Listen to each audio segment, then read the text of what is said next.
We are live. Well, if you had all showed up on time. That's true. Hey, YouTube. How's it going? Now that Carrington started with that, it's canonical that we were all late. And I was here on time. I think that's what the record is going to state.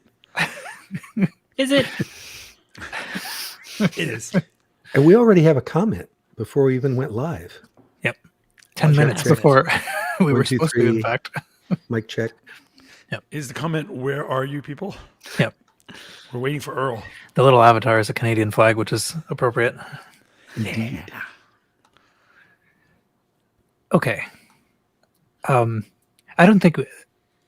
I mean, you know, every time I think that we've hit the peak of unpreparedness, and yet every time we exceed it. So anyway, I don't know what we're going to talk about, but I'll fix it in post. Something to be said for winging it. Yeah.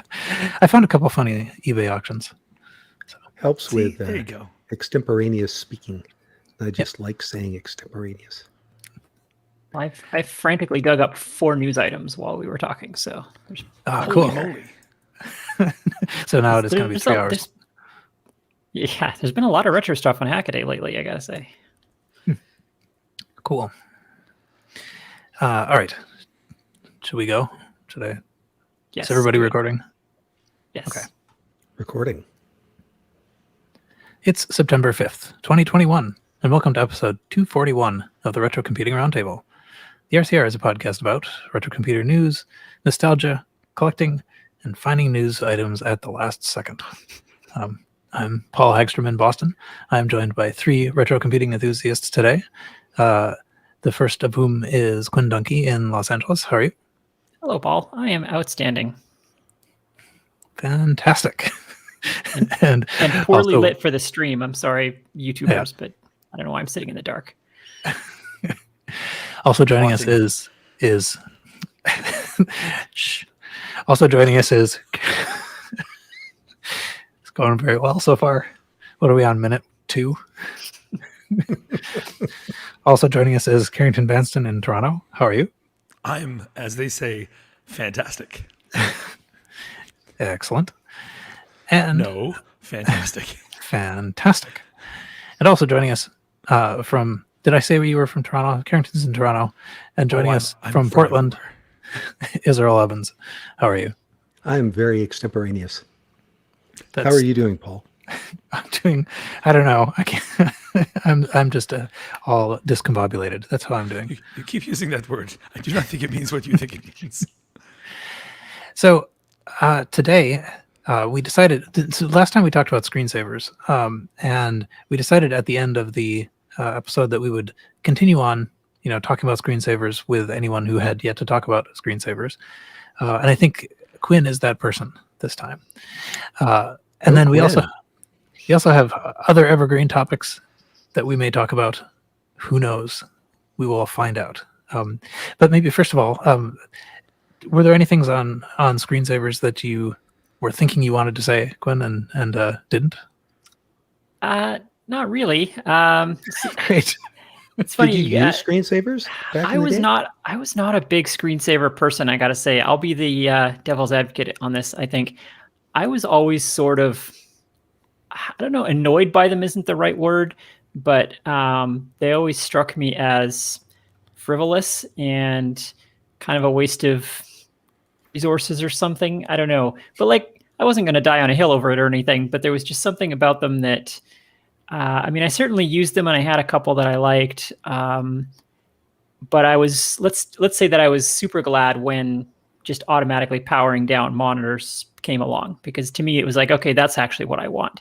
Screensavers always felt like, I don't know, wasting energy or something, if that makes sense. I usually just turned my monitors off is what I was doing. And there was something about it too that I think you guys touched on this a little bit, but well, I guess I touched on it a little bit in the episode previous to this, where I stuck the claim in the ground that the need for screensavers was somewhat overstated. And let me qualify those remarks a little bit. So in the 70s, 100% they were very valuable. We all saw that on arcade monitors. Every if Pac-Man has the score etched in the top and so on.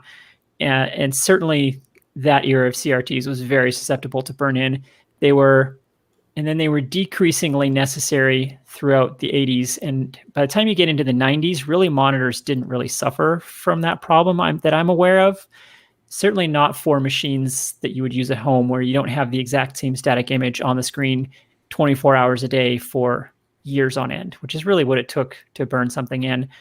And they kind of had a bit of a renaissance when plasma came along, because plasma screens also did suffer from burn-in. But again, they kind of went away pretty quickly. So not begrudging anyone having fun with screensavers, but I think the actual need for them was probably less than was generally believed. Let's just say that. But yeah, I mean, I played with all the usual ones that people talked about, but I was never really an avid enjoyer of them, I guess. So you think it wasn't so much that in the late 80s, early 90s that the CRTs got better or the phosphor got better? You think it's more that people didn't tend to have one image up on the screen for a long period of time? Well, I think, yeah, I think the latter was always true. I think people didn't tend to, other than arcades or servers, a couple of special cases, people didn't generally have the same thing on the screen anyway. But the former is more what I meant, that CRTs got a lot better over the years. And by the by the 90s, I mean, it was such a refined technology. I mean, they were really very, very good and very robust. And they didn't, the manufacturers had figured out ways to circumvent burn-in, I think, to a large degree. It just doesn't seem to have been the same issue as it once was. Interesting, because they kind of did that with plasma also. When the first plasma TVs came out, there were lots of warnings that you can burn something in, but then as that technology matured, it matured a lot faster than CRTs did. Yeah. And it got to where toward the end of the plasma era, it really wasn't an issue anymore. I'm not a TV nerd. I don't know how they did that, but I just know they did do that. Yeah, so I actually had a plasma TV for a little while. I was a bit of an early adopter. And yeah, by the time I got one, it was fairly mature. And what they had was this automatic shifting technology. So it would shift the image a few pixels around as it displayed. And it wasn't enough that you would notice. But if you were, say, running a trade show and you had the same thing on the screen every time you powered it up, the image would be displayed, 3 pixels over, so that the same pixels weren't always getting the same values assigned to them over and over and over. That was one of the things they did. They also had some automatic brightness variation and things that they did, like they would vary the power levels of the different cells and stuff to help keep them from burning out. Plasmas didn't suffer from burn-in the way that CRTs did, where the phosphor would get stuck on a certain value. It was more that the plasma in that cell would get used up if you energized it too often. So plasmas would do things like lower the power levels on certain cells if it detected certain regions of the screen were getting too much use and that kind of thing. So yeah, they got pretty sophisticated with that just to sort of stretch the life. It's more like a good metaphor would be a lithium battery, where you've got different cells and you have to distribute the usage over all the cells so that none of them get too much use during the lifetime of the battery. It's pretty similar. Yeah, you mentioned the resource use, and that reminded me of the one thing that I thought about was, in fact, I remember coming up with being reminded of this near the end last time, that very often I did not want the screensaver to come on, and so as soon as the screen starts blacking out, then I have to bump the mouse to try to bring it back, and then I have to wait 30 seconds while everything redraws. And it reminds me a little bit of like the set-top boxes or whatever. Like it's always just underpowered for what it's trying to do. Exactly. Yeah. One thing I used to do is some of the screensavers would let you turn off the timer and only activate when the mouse is in the corner of the screen. Mm-hmm. So I used to do that. Like I would, especially with Macs, like you said, because Macs have always been terrible at putting all the windows back where they're supposed to be and stuff. Even today, they're still strangely bad at that. But yeah, so I would have the screensaver just set to black the screen out, and then I would push the mouse into the corner when I wanted to go away for a while and then come back, but it would never just time out on its own. So yeah, that worked for me. But the downside is that then like the cat would bump the table leg or something, and I'd come back after 3 days and the monitor's been on for 3 days because it didn't time out. But yeah. Yeah, I usually set mine to be, like some very long time and a hot corner, So, Yeah. but I think actually that connects with, I was trying to remember why I liked Dark Side of the Mac so much. And I think it was partly that it was more responsive than After Dark, like if like you put it in the corner and it immediately took over rather than, like the very slow, sort of like in and out that you get from After Dark. So yeah, I think that was part of my distaste for screensavers is at least on the Mac, because they were such a, I don't know, cultural thing or something, they were always very heavyweight. Like it was a lot of RAM, and like it's just, they took up a lot of footprint on CPU and memory and disk space and everything. And like most of us, especially in the 90s, I was always right on the edge of disk space and RAM and everything. So anything I could get rid of that would give me an extra 100K back in RAM or whatever I would. So that was part of it too. I think those flying toasters were not small footprint. But they were part of our statement about ourselves. Look at my personality. It's toaster. It's whimsy. It's me. Right. Expressed just like myself in everybody other else. ways. Yeah. I'm unique in the same way everyone is. Yeah, exactly. All right. So now all of us have had a chance to talk about screensavers. Can't think if there's anything else I wanted to add. I think I have added the thing I wanted. Anyone else remember any other stories, any other relationships lost to screensavers we want to hear about? Oh, I probably lost a few. Well, let's see what else. There was computers in school. I think we've all talked about that. Making games for old computers. I think we've all talked about that. I don't know. Anyway, okay. I didn't talk about that, and I don't have anything to say about that. So that's lucky. That's cool. I think Lawless Legends is giving hints about being almost ready to come out. Exciting. Yeah, they've been making noises again, which is nice to see. Because it's been a while, so they've really stuck to it. Yeah, that was a project that started years ago, and it kind of felt, from the outside like it had gone dormant. But just recently, there's graphics and soundtracks and all kinds of stuff. So, well, as Quinn pointed out, they got lapped by a similar project. Yeah. So probably was smart, even from a marketing standpoint, to kind of let Nox have its day and stuff and settle down a bit, and then come out and say, "Hey, remember us? And we're still awesome." Yeah. It might be the case that they got re-inspired by Nox or KS2, just got some energy back in the project a little bit. Mm-hmm. It is interesting. So I don't know if this is clear to everybody, but we've talked a fair amount about Nox Archaist. It's a sort of Ultima style game, and Lawless Legends is a little bit more of a like Bard's Tale style game. That's a good analogy. Yeah. So originally I'd kind of thought of them in the same compartment in my head. Like they're both sort of role playing games, but they are fairly different too. So yeah, Lawless Legends, for anyone who doesn't know, is Old West themed, so it's cowboys and horses and stuff. But the really amazing thing about it is that it's a Bard's Tale style RPG, but rather than being on a 90-degree grid as they all were back then, it's actually a 2.5D raycaster a la Doom, or Wolfenstein. So you can actually walk in any direction, which at 1 megahertz on an Apple II is pretty amazing. To this day, I'm still amazed by it every time I see it. So very excited for that. Okay, let's see. Well, we could move on perhaps to just the items of interest in news, and we'll make it a show about that. Or do we have any feedback? Actually, we don't have much new feedback, and okay. So interestingly, we recorded quite recently. Hello, is this thing on? Yes. It is. Hello. Yes. Oh, no. I was just wondering where everybody's at. Oh, God. We don't have feedback. Send us feedback. We're out here. Yeah. We love you guys. I think there is some old feedback that is pending, but I haven't read it recently. So, but it's the cycle's been kind of long recently. Like we record and then there's been 4 weeks or something to accumulate feedback, and so this was a quick turnaround. So.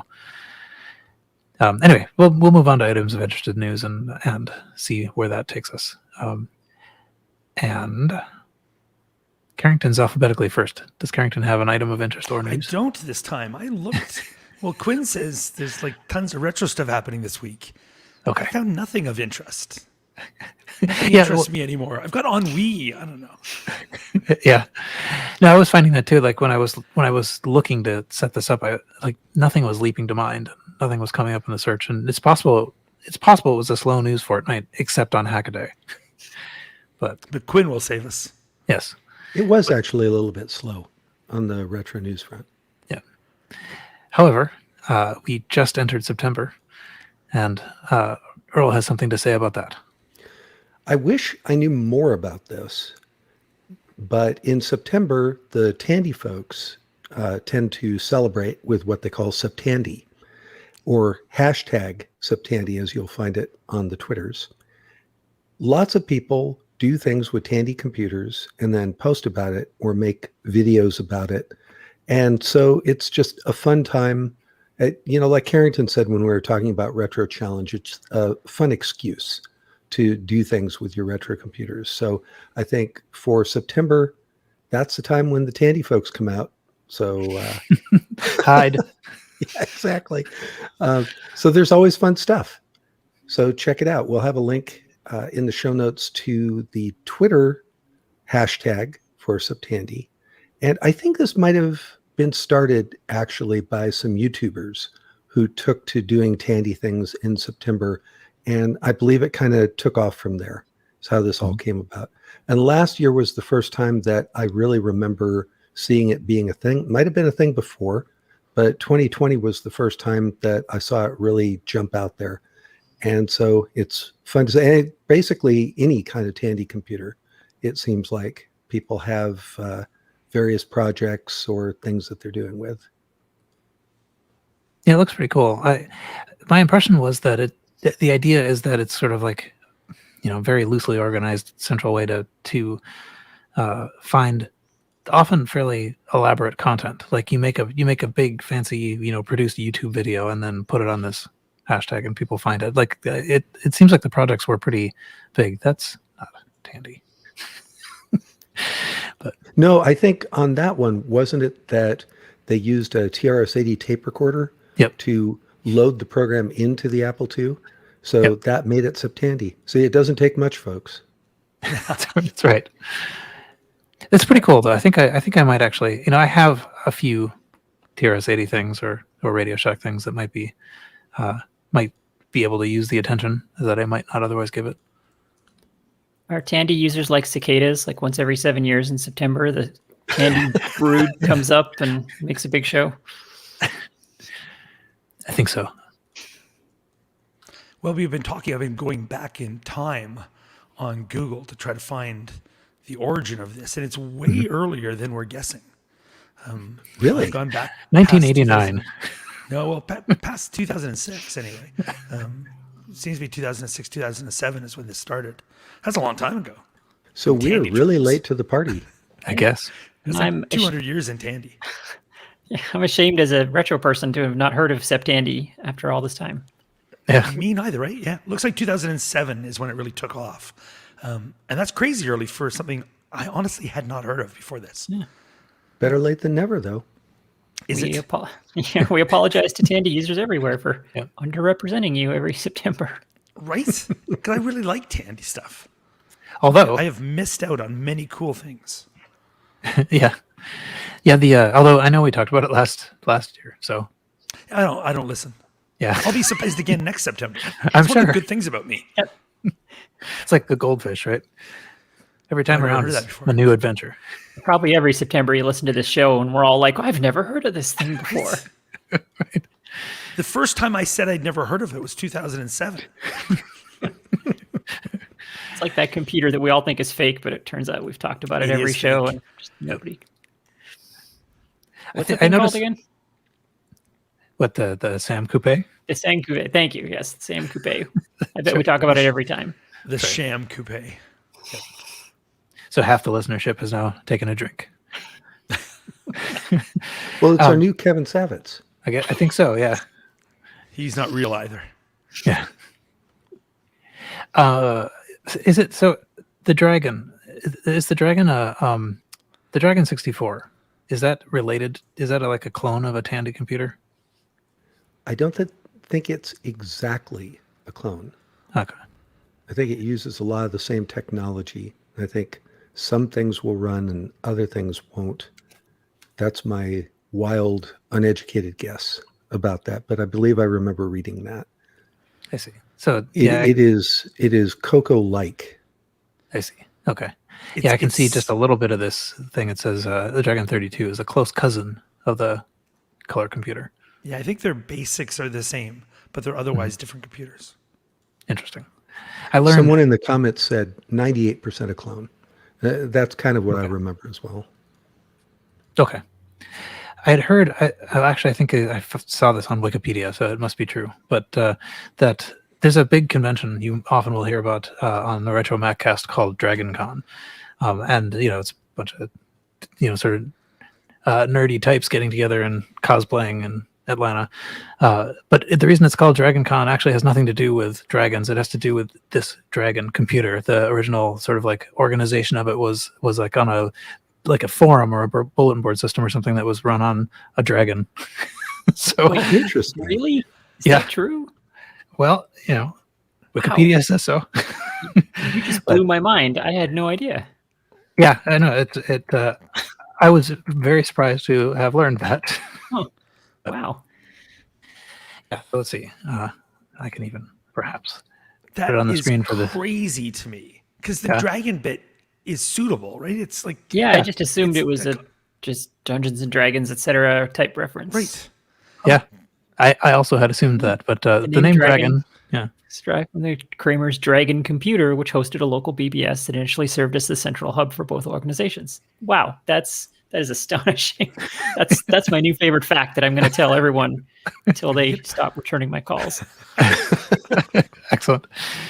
Cool. Okay, let's see. So I think that's probably it for Septandi. Ended up on DragonCon. Wait, what's Septandi? I've never heard of that. It's a Sam Coupe conference, I think. Oh, okay. All right. Let's see. Who's next? See, now a Sam Coupe conference, I would believe in. I would absolutely believe in a conference for a non-existent computer. I would probably attend. I would speak at that conference, but you will Yeah. never convince me the computer's real. Just be a bunch of hipsters attending, ironically. Exactly.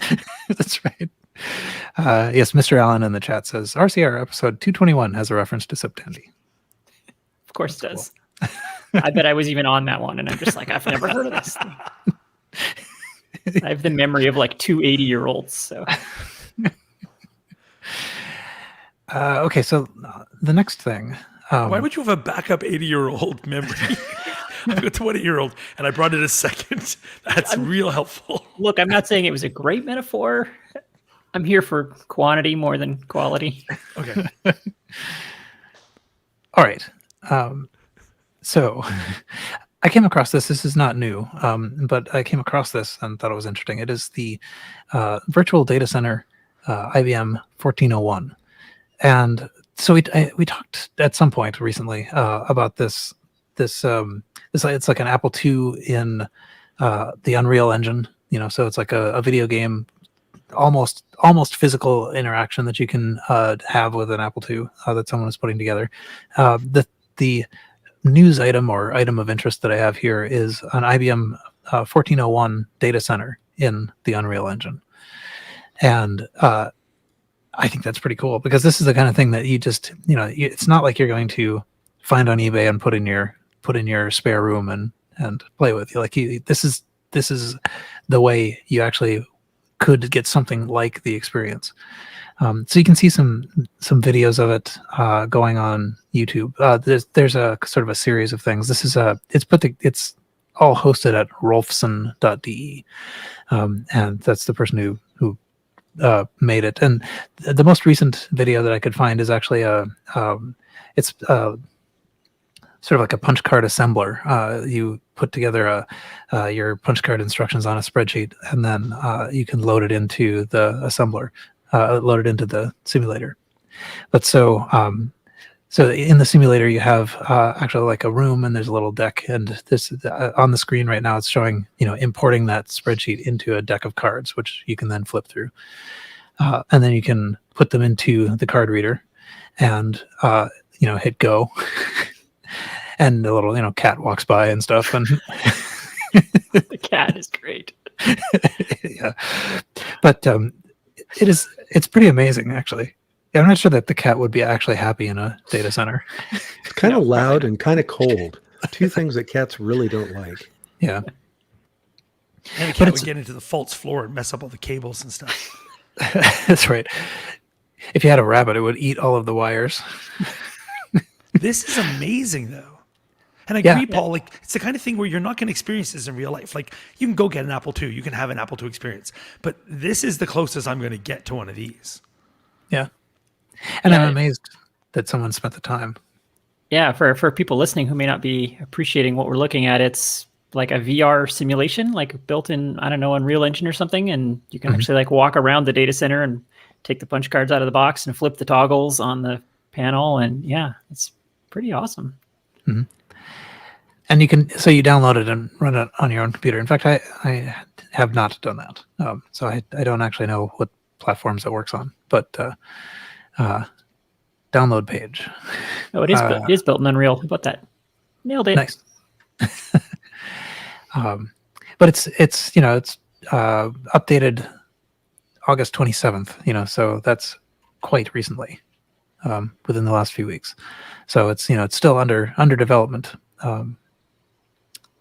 This is cool because I mean, if people are interested in early mainframes, I mean, they were very much more about the experience of them. The physicality of them was very visceral, and so this kind of recreates that, because the actual computing experience, I mean, let's be honest, they were just terrible computers, and you could simulate them, you can emulate them on your watch probably, and it would just be okay. I put in some math, and it gave me the answer. But the physicality of them is really what was sort of amazing to us now, and so this gives you that part of the experience. Yeah.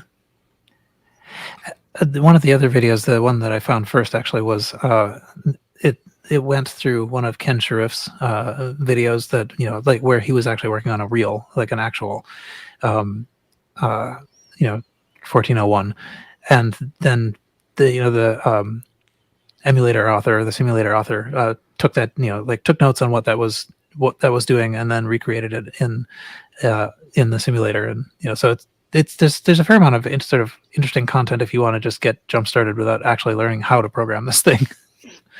So, and to be honest, I probably would mostly be satisfied by watching these videos rather than really programming the thing. But it's cool that you could really program it.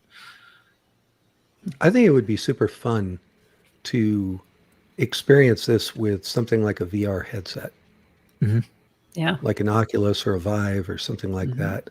I actually thought about doing something like this, not this sophisticated, but I played around a bit with Unity 3D, the 3D game programming software, and bringing in 3D models from Blender, things like that. And I thought, if you could simulate the operation of a retro computer, which is pretty well understood at this point, emulators are pretty well understood, and then integrate that into a 3D environment, well, I mean, you're almost there with having the computer. You could see it, you could hear it. It'd be super fun.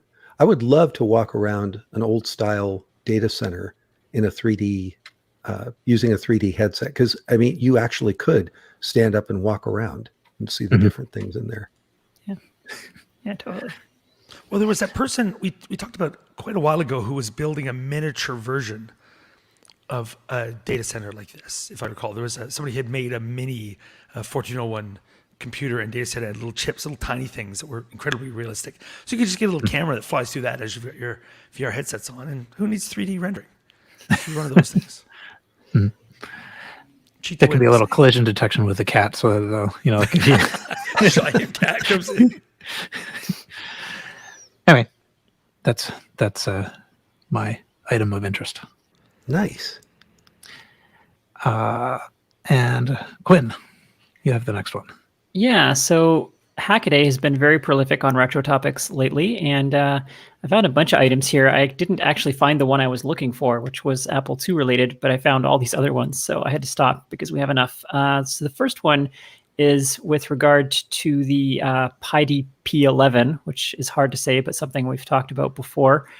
this is Raspberry Pi based, I believe. Yeah, Raspberry Pi based fake retro computer emulator thing that you could buy. Do they still sell these? Does anyone know this kit? I believe so. I think that Okay. you can put yourself on the list as interested. And I think Okay. they, if I remember right, they come in batches. Okay, so yeah, for anyone who hasn't seen it, it's a very beautiful recreation of the PDP-11 front panel, complete with the berry colored switches and labels and everything, all the blinking lights. And inside it, though, of course, is just a Raspberry Pi running an emulator. But otherwise, it's fully functional, and it gives you, again, like we were talking about, that the physicality of the experience of using a mini computer. What's cool here is that this person has built an adapter.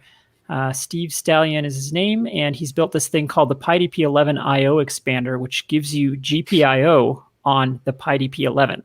So it talks to the Raspberry Pi, and it looks like GPIO to the PDP-11. So you can write PDP-11 software that would talk to, say, an Arduino or your home, automation system or whatever you want to use GPIO for. So it's pretty cool. I have to say, it's, I guess, a fairly niche product because you have to have the PyDP-11 to use it, I guess, or run a PDP-11 emulator on a Raspberry Pi would also be a way to do it. But it's, I don't know, I thought this was pretty cool. It's very cool because at the end of the day, a PDP-11 is only so useful. Yeah. So this could make it like a thing you could use for something, like getting a general purpose output. That's great. That's very cool. Because otherwise it is kind of wall art. I mean, it's very, very nice looking. But this kind of reminds me, it's Earl, you were doing something like this, weren't you, with your actual S100 machines, trying to get data out to a matrix like this? Yeah, the interesting thing is that there was a card, a parallel I/O card, that was kind of like a primordial equivalent of the GPIO. It had up to 32 bits of simultaneous, or was it? Wait, no, it's 16 per chip. You could have up to 4 chips, so 64 bits of I/O that you can read and write either through BASIC or better with assembly language, because BASIC was pretty slow. It was like 20 times slower. But I guess people used it to do things like interface with hard drives.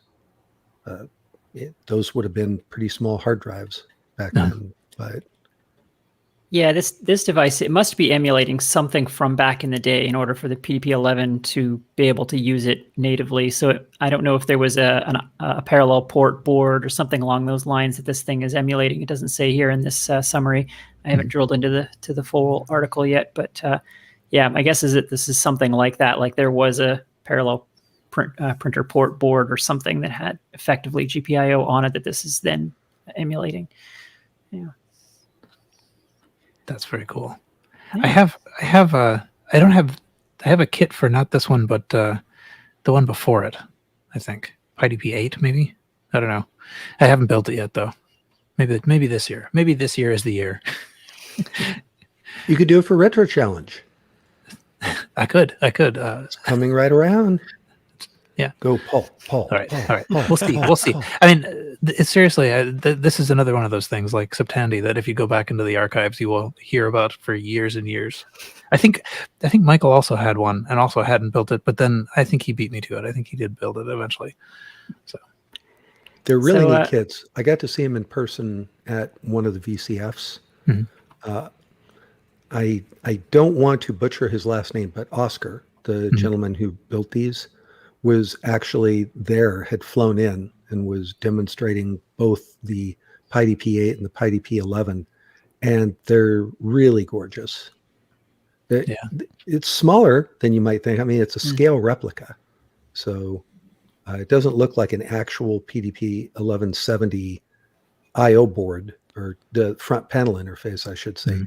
Well, actually, I take that back. It does look like it. It just looks like Honey, I Shrunk the PDP-11 sort of.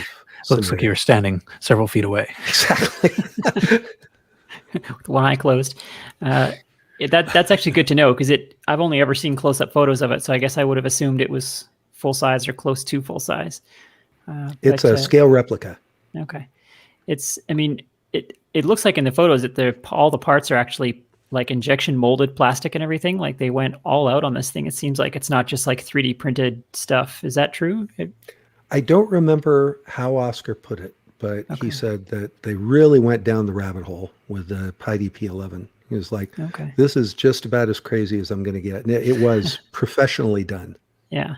Yeah. Because if it is injection molded parts, like it appears to be, I mean, you have to order like 50,000 of those before it's economic. So they must have really gone all out on this, which is pretty great. So if anyone's interested, the GPIO expander can be bought on Tindy. They're being sold there, and it's open hardware as well. So you can download the Gerbers and build your own if you're so inclined. Very cool. All right, so I've got a second item here on this set, which I will bring up for the stream. This is also on Hackaday. So if you are a fan of CPM, like this person is, maybe you're thinking, boy, I wish I could run CPM today without an emulator. And that is what this, for all that I know, I don't know about you, but if I had a dime for every time I thought that. But this person did in fact think that. Yeah, well, yes, I would have 5 cents. So this person did in fact think that, and so they built the Chris CPM computer, and it's a modern computer but with modern components that runs CPM natively. And so it's based on the Atmega 1284 microcontroller, and so it's running. It basically is emulating a 4 megahertz Z80, but then everything else is modern. So it's got modern video, SD card storage, modern keyboard and mouse support. Everything else is modern. And so if you really want to run CPM, this might actually be a neat way to do it rather than trying to run it in an emulator or trying to run, an original Z80 based machine and having to deal with trying to get video out of it and trying to get a keyboard that's going to work and all that sort of thing. So it's a very nicely built device, and again, it's all open hardware, so you can build one yourself. And I'm not sure if he's selling them somewhere, but it's very beautifully made. Anyway, it looks kind of like a Hayes modem, except white. It's kind of that industrial design, and it's got a little SD card slot in the front, and it's a pretty cool thing. Does anyone have the strong desire to run CPM? I do. In fact, what I'm showing right here is the Z80 Playground, which is another modern system. It actually runs a real Z80. I don't know whether to call it a Z80 or a Z80 because I can help you with that. the chip is a Z80, but it comes from the UK. So I guess I have to call it the Z80 Playground. Yeah. It runs CPM off of a USB thumb drive and has a little, like the BIOS chip is in a ZIF socket, so you can take it out and reburn it and then put it back in. Very customizable, has some I/O, and in fact, on the back, it has pins for all of the Z80 input, output, data, address, etc., that are 0.1 spacing, so you can slap it right into a breadboard. That's really cool. Play around with that. Yeah, I think it's kind of a renaissance of CPM machines these days. A number of them you can find on eBay, anything from like little tiny single board not even emulations, but actually running some modern flavor of a Z80 chip, to things like that Z80 Playground, to things like what you just showed. If you're a CPM lover, it's a good time to be around. Yeah, that's really cool. And I think I've talked about this before, but if you're interested in homebrew building your own computer, Z80 is a great choice because of CPM. Otherwise, you do what I did. If you start with the 6502, you spend years building your homebrew computer and you get it up and running, and you've got a ROM monitor perhaps, and then you're kind of stuck because there's no operating system. So you can't create files and have a disk system, and you can't really go anywhere from there. You have to start writing your own operating system from scratch. Whereas if you build a Z80 system, you get CPM when you're done, assuming you follow a few basic rules about memory mapping and stuff. CPM will run on whatever you build, and so you've got an operating system for free, and then you can kind of jump to the next step of writing software for your cool computer. I think that's a really cool way to go. And that board having all the pins broken out could be a great kickstart board for your own homebrew design, because you can use that board to host the Z80 and the ROM and the clock, and then just build your computer, on top of that. It's really cool. I have never ported a CPM to a new platform, but I understand it's not a terrible thing to do based on the layer cake way that Gary Kildall created CPM, with the BIOS being the hardware dependent part, and then the BDOS being the in-between wedgy part that doesn't have to, you can just port that over and it's not machine reliant. Yeah. Very nicely architected. So it is. Yeah, and it's certainly easier to port that than to build your own operating system from scratch, which is a whole pile of work. So, and plus then you've got a ton of software that you can run on it. That's true. Yeah. Very cool. All right. Well, that was my 2 items in this batch. I think it's someone else's turn now. It is indeed. Earl, you have. I guess it's a lot of sort of emulation today, but it is. Yeah. So the next news item is about a new console-like implementation of the MiSTer FPGA. So we've talked about MiSTer before. It's based off of one of the Altera FPGA development boards, and you can add some connectors and some glue electronics to it, and then run a variety of computer emulations and actually game console emulations as well. And since they run as cores on an FPGA, it is emulation, but it's not software emulation. It's hardware emulation. So people have debated the pros and cons of that, whether, hardware emulation, is that any better? And it can be performance-wise. You can get more cycle exact on an FPGA, but that's all in how you implement something. So I still think there's pluses and minuses to FPGA versus just running an emulator on your PC. But I think this console that was developed by Neil of RMC, The Cave, he's got a YouTube channel that I just love, watch it all the time. And he's worked with a company, a professional electronics firm, on the design and the manufacturability of this. It looks like a console.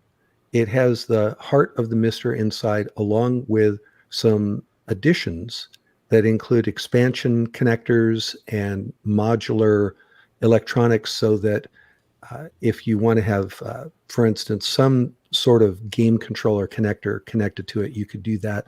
If you want a different type of game controller, you could pop it out the expansion, put on another expansion, and then you can hook up a variety of different things using that modular approach. And I like the footprint of what they've done here. It looks just slightly larger than someone's hand in terms of square. Trying to draw a word picture here.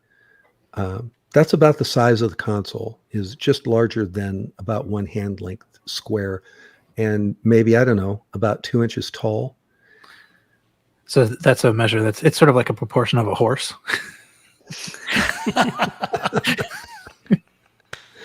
And yeah, you kind of got me off track there with that. Sorry. So these are going to be available for sale, and because they're working with a professional firm on the production, he indicated that they'll be able to ramp up production to meet demand. So it won't be one of those unobtainium sort of things where if you want one, you can't have one because it was an individual amateur project and it all sold out. And it looks really neat, and I would like to have one of the MiSTers to play around with. And I think I would love to have it in a nice console form factor like this, instead of a couple of PC boards that are just laying around on your desk and with 100 wires connected to them. This is nice and tidy and look beautiful. Anyway, we'll have a link to the video if you want to see what they're putting together. And they say that they might be available for sale in October, and this would be UK based. So I guess if you're in the States, there'd be shipping from across the pond. But any idea what the cost is going to be? Because that's one of the downsides to the MiSTer, especially pre-configured MiSTer things, is they get quite expensive. Yeah. Yeah, I don't Like, I think remember if you what get they a said. pre-configured Mister system with the boards that let you have ports and a case and stuff, it can run $400 or $500. It Yeah, is very I don't remember what they said. And I think maybe they didn't exactly know also because they're in the final stages of prototyping what the exact price would be. But they're trying to do everything they can in terms of cost consciousness to keep it as low as possible. But you're right, it's not going to be cheap. It's not going to be like a $50 thing.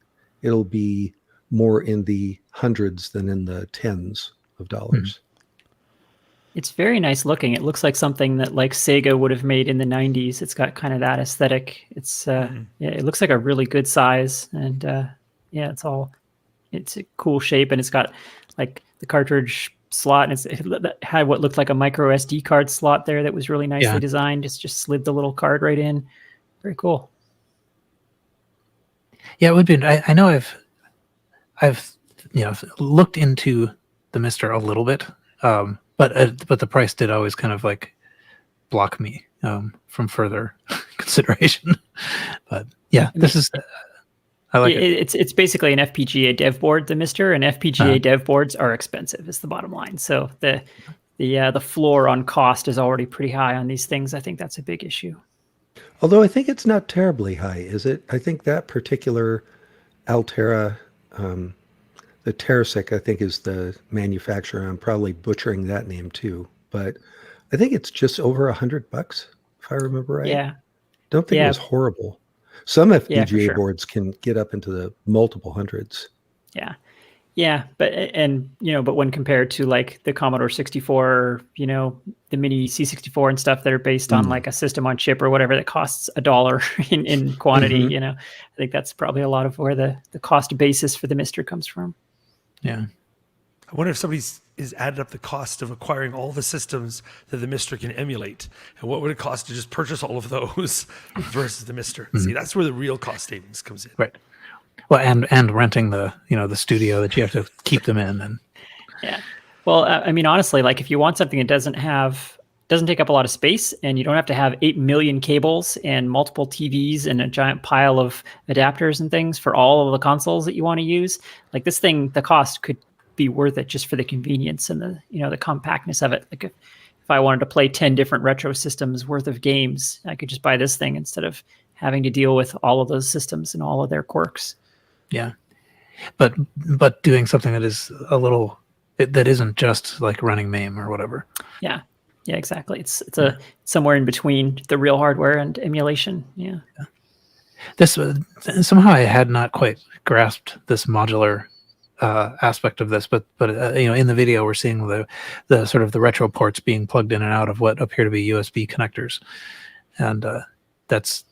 That always seemed like that is kind of the dream. Like have a central brain that can be switched around, but still can connect to your old joysticks and stuff.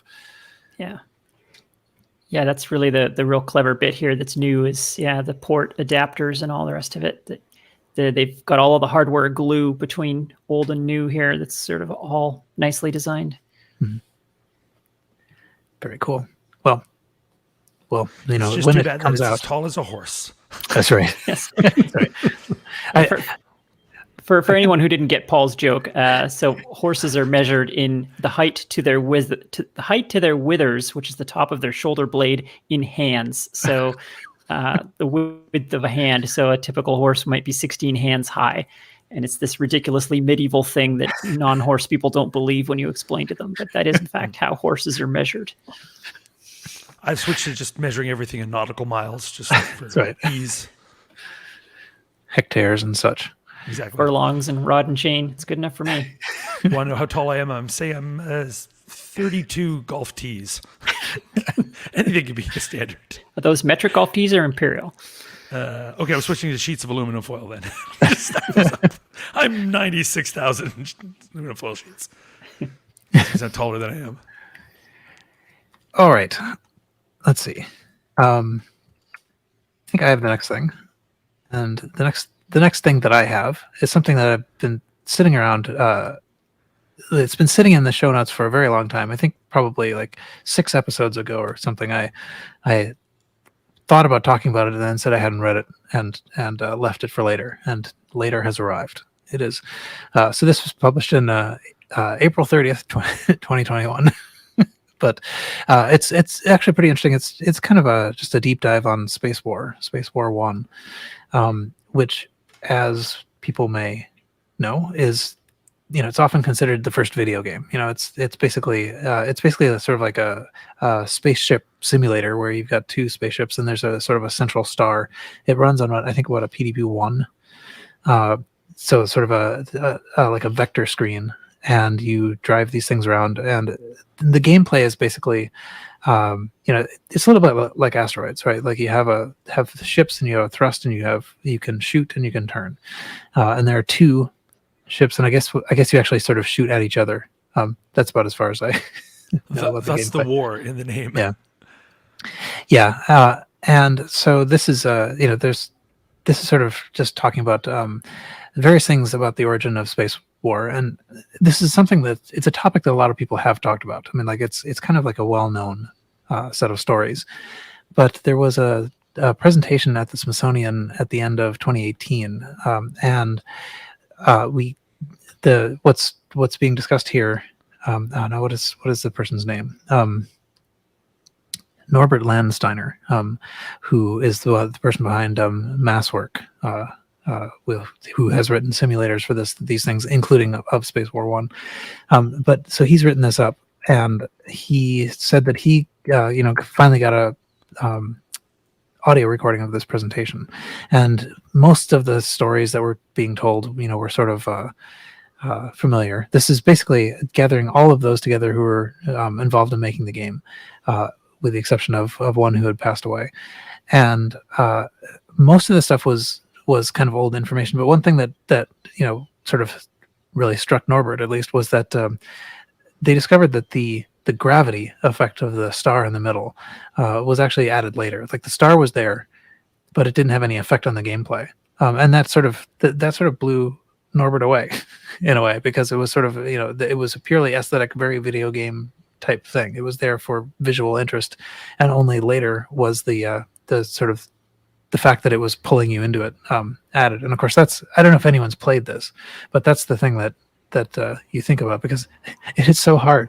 It's somewhere there's a let's see, yeah, it's like what is it like? It's a bit like a Western style shootout with super tankers, and that seems about right, because it's the slowest paced game you can imagine. Yes, but it's totally. really, really hard. I don't know. Have you guys some experience with playing this? I've played it, but never using the weird. I mean, obviously, never using the weird original controllers. These two, it's like a left and right joystick and an up and down joystick that are separate, and then like a torpedo button or whatever. So I played it with an emulator. So, and then the screen is round, right? Because it was originally, they used an oscilloscope for the display, which I find fascinating. Mm-hmm. And the star in the middle, it is kind of iconic in a way, because it's not. I'm not sure exactly why they did this. There's probably some design reason, but it's made from basically just a line of varying lengths and varying orientations. So it's not just like a star shape or whatever. It's actually just a line that spins around and gives it kind of a star effect. yeah, gives it a twinkle. Yeah.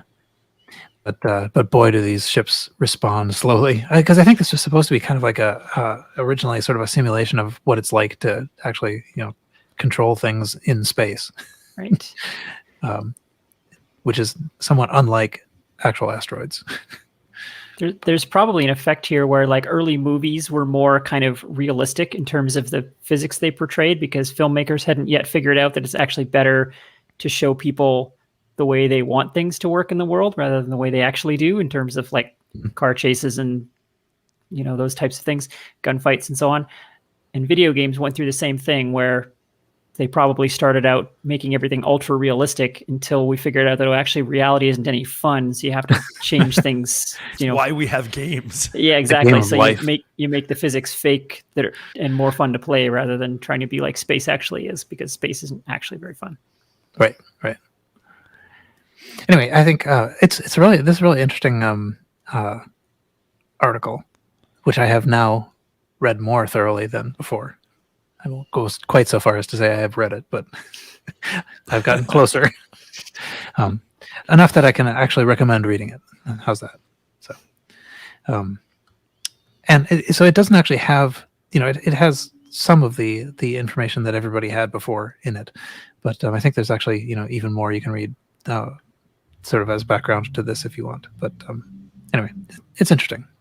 First video game. Okay. I guess, and Quinn, you have more from Hackaday.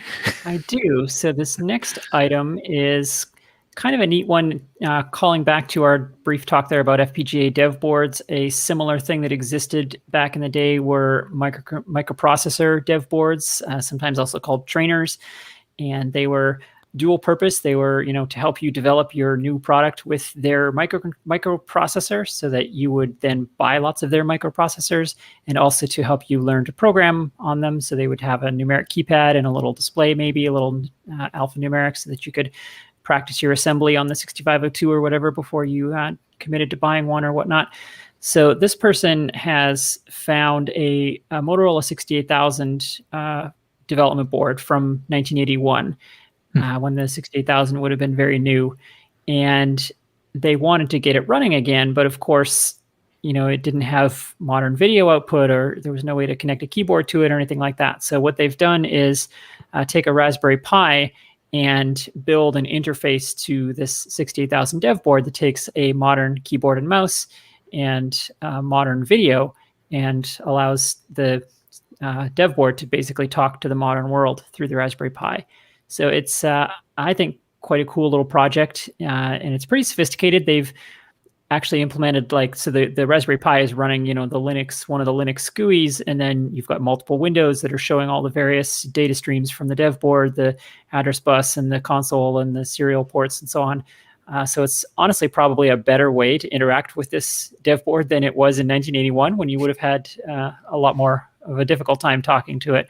And yeah, it's a pretty cool little project. It's certainly niche. I don't imagine there's a whole lot of people who have this dev board or know what this is or have any interest in replicating this work, but it's a pretty cool effort nonetheless. Does anybody have experience with these dev boards? I mean, the Kim 1 is kind of the famous one, right? That's sort of the one that everybody knows, but they existed for basically every microprocessor because people wanted to sell them, and also people needed a way to practice programming them. Yeah. I know that, I mean, it's a little bit like those Heathkit things, the ET3400 and those. I forget what the processor is, 6800 maybe in that. Mm-hmm. But those, yeah, I mean, I guess that's essentially what they were, although those were not, those I think were sort of like hobbyist machines in a sense. It wasn't trying to sell you on the chip. It was just trying to do something with this chip that was for sale. Yeah, I think there's a sort of a pretty gray zone of overlap between dev boards, trainers, and hobbyist boards, and I think that's still true today to a large degree. Mm-hmm. Yeah, I mean, arguably the Arduino is an AVR dev board. That's what we used to call that kind of thing. But now we have this sort of new category of, I guess it's not a new category, but we have this category of hobbyist boards. But it's really what the Arduino is. Cool. I wish I would have had one of these back in the day. Mm-hmm. We didn't have the internet and YouTube. We did have computer magazines to tell us what was going on. And I guess I wasn't paying close enough attention when I tried to make the leap from working with TTL chips and just some basic logic to a computer. What I tried to sell my dad on was buying me an Apple II. And that was pretty expensive. We didn't really...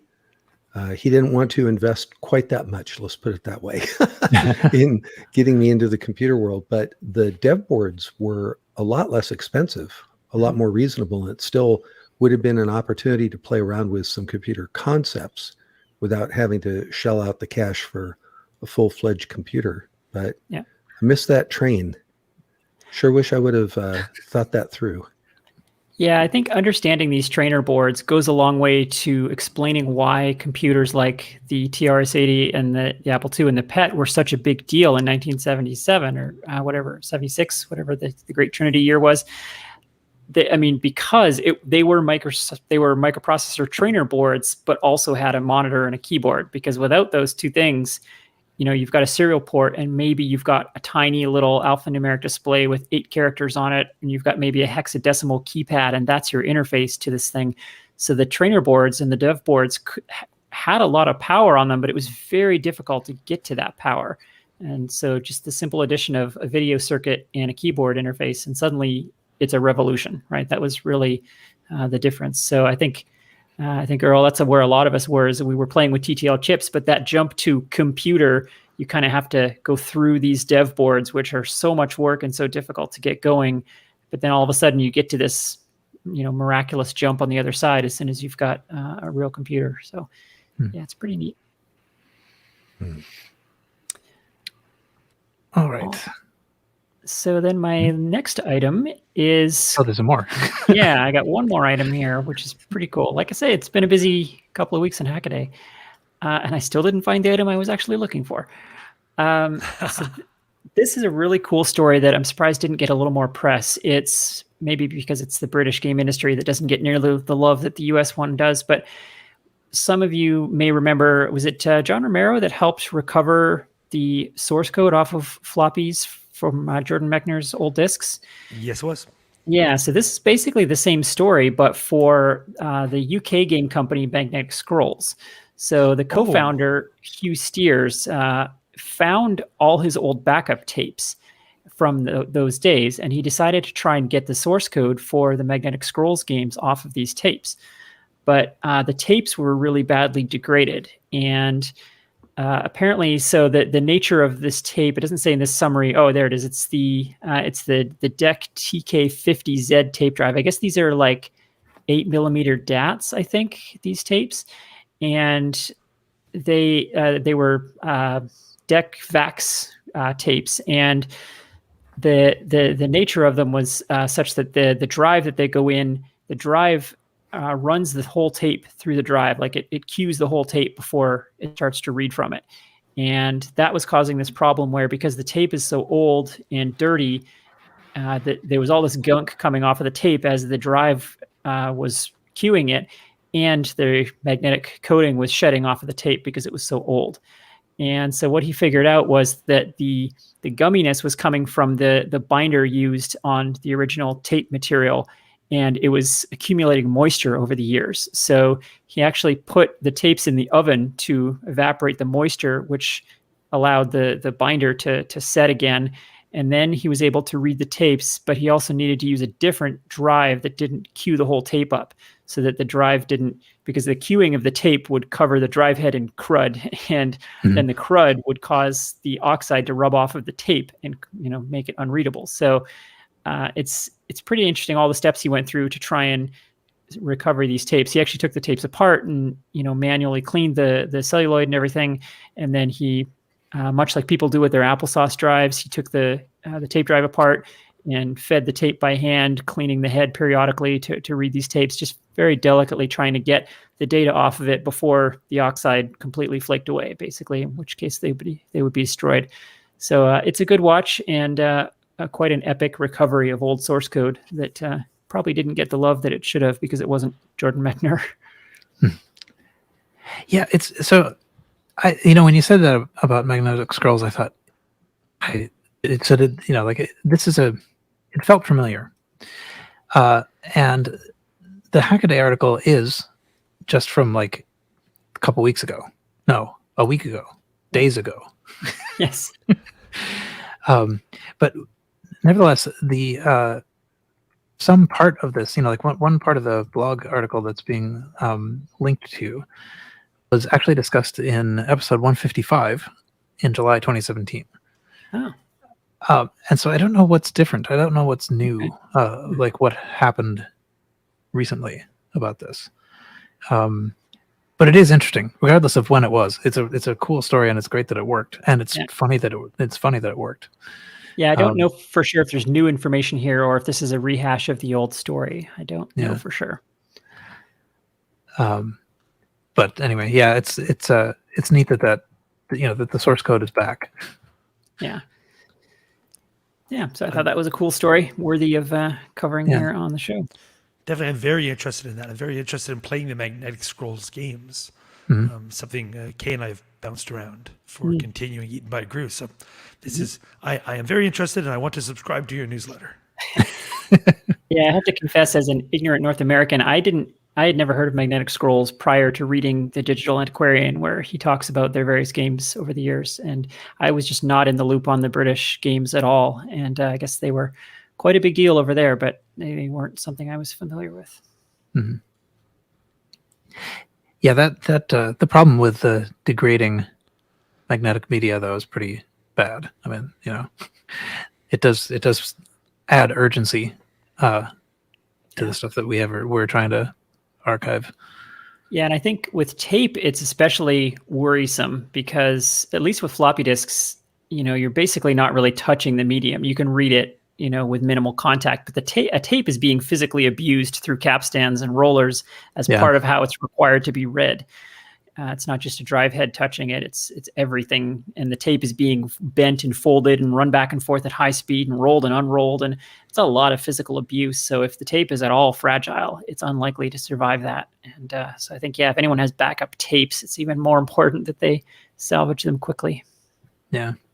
Plus, at least the consumer cassette drives often have this like rubber roll that either becomes super hard or goop. Yes, yeah, those capstan rollers, whatever that polyeutectic rubber was that they all used just turns to goop. Yeah, and honestly, these 8mm DAT tapes, we used a lot of those at Silicon Graphics back in the early '90s. They were our primary backup tool for customers because at the time there was really nothing else that stored that much. So if you had gigabytes to back up in the '90s, 8mm DAT was the only way to do it. And even when brand new, those tapes weren't great. Like we had read errors on them all the time, and we would always, every single backup that we did, we would have to then read the entire tape back in and check it because 10 or 20% of the time, the data was half garbage when you read it back in. So they weren't great when they were new. All right, I think we made it through. Actually, it took a surprisingly long time to get through the items of interest in news, given that we started off with very little. But excellent.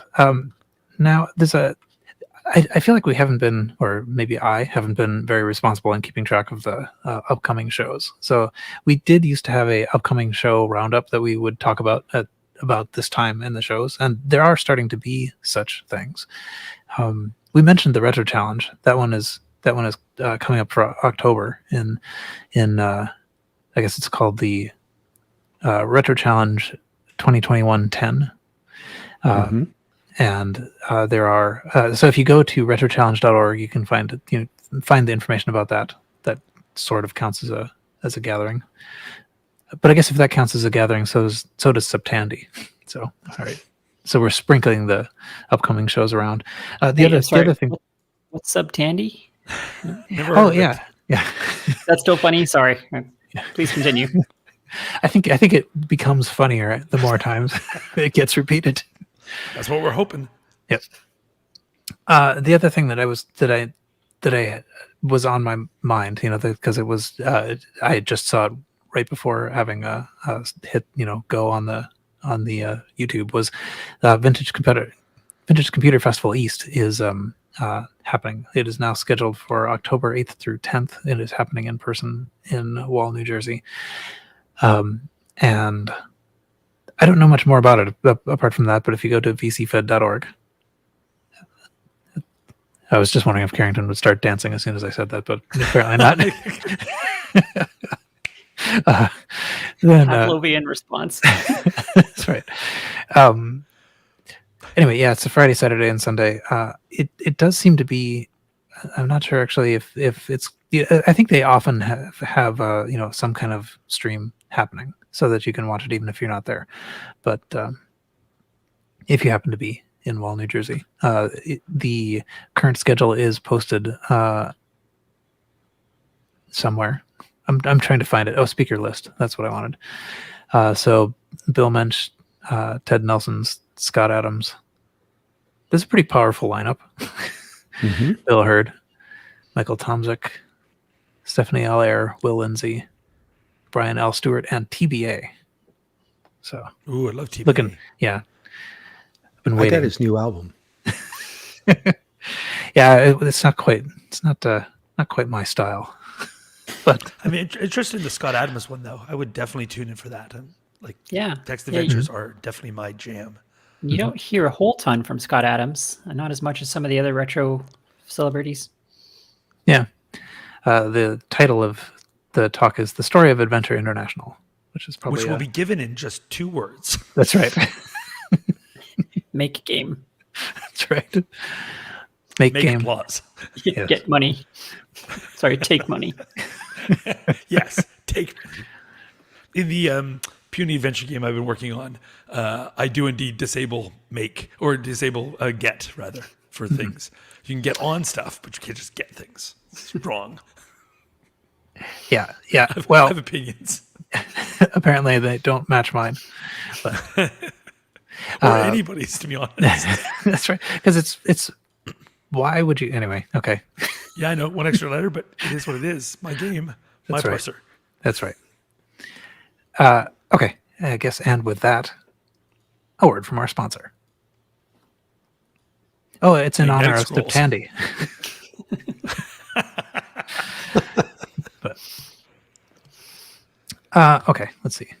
Is there more to? Is there anything we need to do in the meantime? Probably not. And we're back. Oh, wait. The retrocomputing gift idea. That's what we need to do. Okay. Put that in a place where I can share it. And we're back. And the next thing up is the retrocomputing gift idea. And Earl is the one who has found that this time. And I was sharing it all the way up until this choice at all. Yeah. So, maybe Earl can explain it. Okay. So I kind of found this through a circuitous path, pardon the pun, because I was interested in something that when you're soldering up a kit would let you see the solder joints really up close and inspect the board if you're trying to fix something. And it seemed like that these USB microscopes were quite popular. They're very cheap. They're in the $20-ish realm. I guess you can find them even more cheaply than that. They claim to have 1600 times magnification. I can't speak to that, but I've seen some YouTube videos of these in use, and they do seem to have pretty good magnification and pretty good clarity for something that only costs $20. And it even comes with LEDs inside it to illuminate whatever you're looking at. And they come with a little stand, so you can either put things underneath them or you can take them off of the stand. It looks, how would you describe this? It looks almost like a microphone, actually, in terms of size, like a small microphone. And it would be useful for electronics or just useful for if you're interested in microscopes in general, which I've always kind of been, but have never really owned what I would say is a good quality, like analog standard microscope. But one of these just held a lot of interest for me. I've got a few old coins that are not worth anything. They're just they're junk from a value perspective, but they're interesting from look at this, some old coins from various places around the world. Mm-hmm. And I think it would be fun to look at those through this microscope as well. Mm-hmm. Have you tried one of these, Earl? Because this is something I've been interested too, but I've never been sure if the quality is there. I'm a little worried about them because of the price point, but if they're, useful, I'm definitely interested. So I don't think the quality is great, but I don't think the quality is bad. That's the general consensus that I got looking at YouTube and some other points of reference for this. I think it would be good enough for what I would want to use it for, which is just kind of honing in on a circuit board and seeing if I have completely destroyed it with my soldering skills, or to just look at general things and see things under high magnification. I think it's a fun, geeky sort of toy, and I think in the $10 to $20 range, I can't really lose. If I get one and it's horrible, well, oops, that was an impulse buy.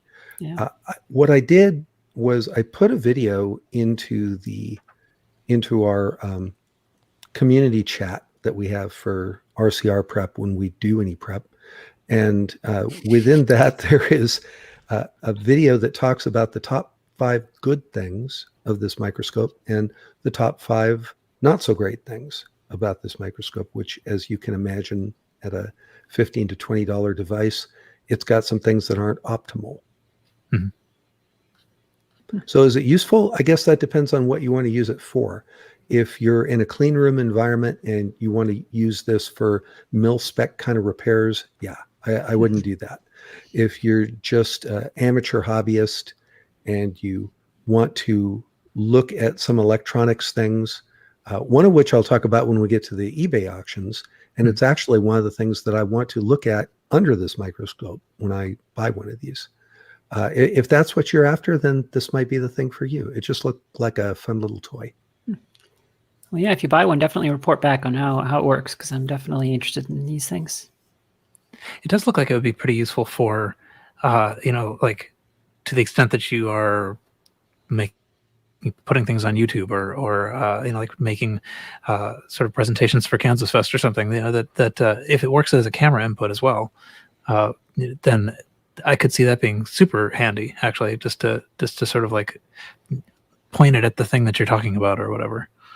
It does. It works for that, and it'll even capture video, albeit at, again, low resolution. I think it's 640 by 400 something is the resolution. So it's, again, not great resolution, but when you're zooming right in on something and that something is taking up your whole field of view, I think that's probably enough. But I'm almost certain one of these is going to wind up in my tool bag. And so when I get one, I will report back on it. But all I have to go by is the YouTubes that I saw where people were kind of pleasantly surprised how something at this price point could do anything that seemed good. Yeah. Yeah, it's funny with stuff like this, like they're so cheap that I kind of assume they must be garbage. Like if it was $50, I would buy one, even if it was the same thing. But at $15, I'm like, that must be garbage. Like that's the paradox of suspicious. perceived value, right? Yes, exactly. Yeah. Yeah, that's cool. Excellent. Yeah, it's also nice to have a gift idea that is cheap enough to leave you with something to buy things on eBay with. On eBay. Yeah. So excellent eBay segue is the next thing, and Carrington has the first of the things on eBay. Oh, I do indeed. Yes. Okay. So I've got a couple of board games. Last episode or so, I've been talking about computer-based board games, and a couple caught my eye. This first one is from 1977. It's called Computer Rage, and what's fun about it, it was published by Creative Computing. I did not know that they did That's board cool. games as well as type-in magazine games. So that really caught my eye. It does not look like a good game. Let's be honest here. 2 to 4 people, and it seems to be less about strategy and more about rolling the dice. So you've got a board, you're going to move your little pieces through the board, and there's some die flips or whatever where you're going to make binary choices that'll put you on a quicker or longer or shorter path. And there's a little, like, I think a lost opportunity where they've got they're using shapes from what I remember as being old flowchart shapes, like where you get your little, like draw your little triangles, and this means an OR gate, and this means, but they're not actually using that anywhere. It's just move your pieces, some number of places. First person to move all your pieces to the end wins. Not good game, but kind of cool that it's computer related, but mostly interesting that it's by Creative Computing. So that caught my eye, and I did not know that was something that they did. Did you guys know that they published games as well? It seems like this might be the only one they did. Yeah, not like this. I mean, like I definitely they did arcade video games, but Right. Yeah, seeing their logo on a board game is sort of jarring. It's like, oh, that's out of context. Yeah, so that's why that caught my eye. So bad game, interesting publisher. Next looks like perhaps a good game from also an interesting publisher. So by, who knows how this is supposed to be pronounced, XYLYX, Zixlix Computer. What were they thinking? Easily Googleable. There's a game called King Chip. Now you would look at a thing like this with this name and these colors, and you would assume poker. Like I would assume poker. This is King Chip. It's going to be, nope. It is a computer trivia game.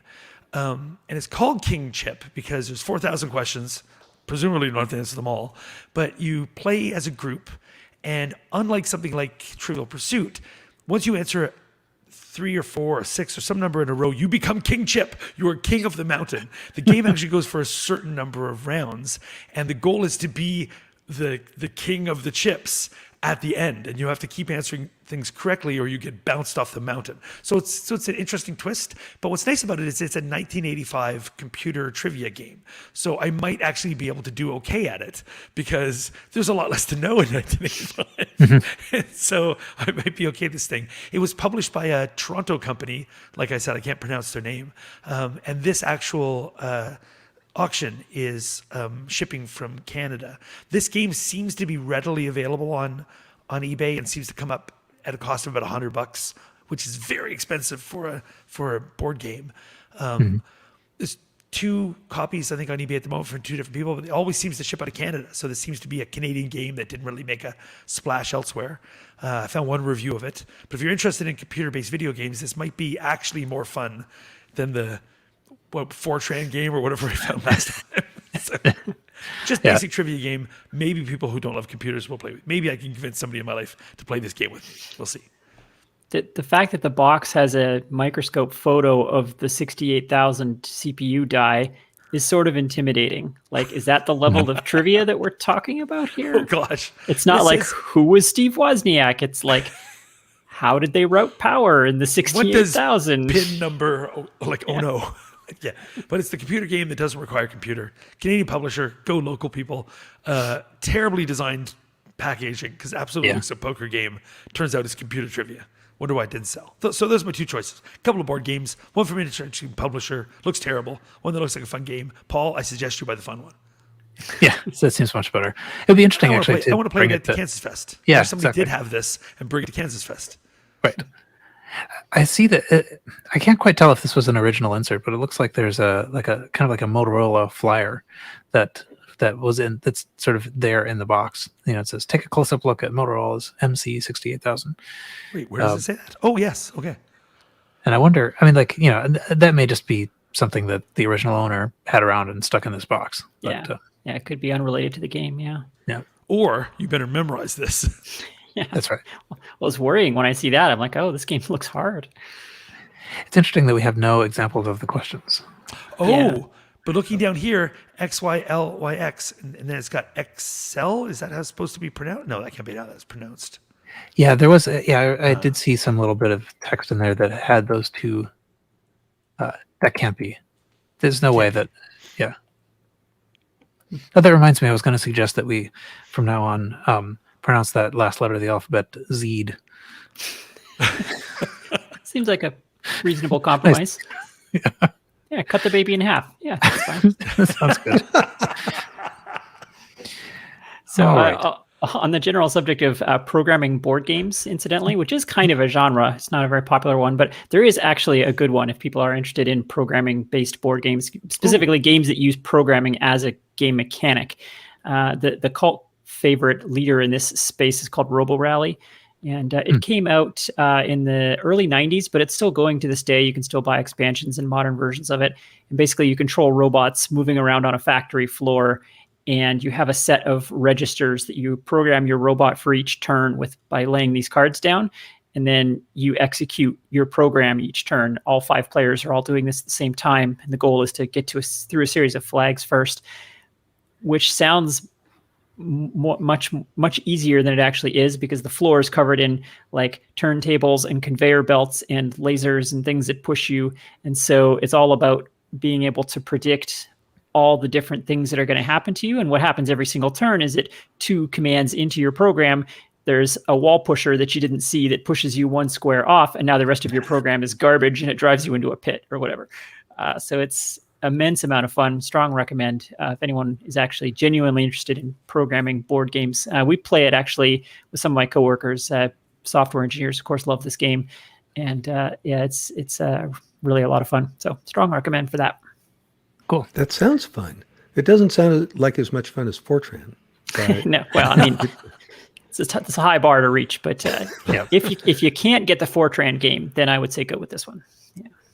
So is this one still modernly available? Like it's still in print, I believe. Yeah, and it's certainly not hard to get. They made a lot of copies of it. I have a copy from the original 90s. This was one of the games that in my university class we played obsessively when we should have been studying. But I believe it's still in print, and it's pretty approachable. Like you can play it with probably kids as young as maybe 11, something like that, 10 maybe. It's fairly approachable because it's all it's quote unquote programming, but it's all very simple and straightforward.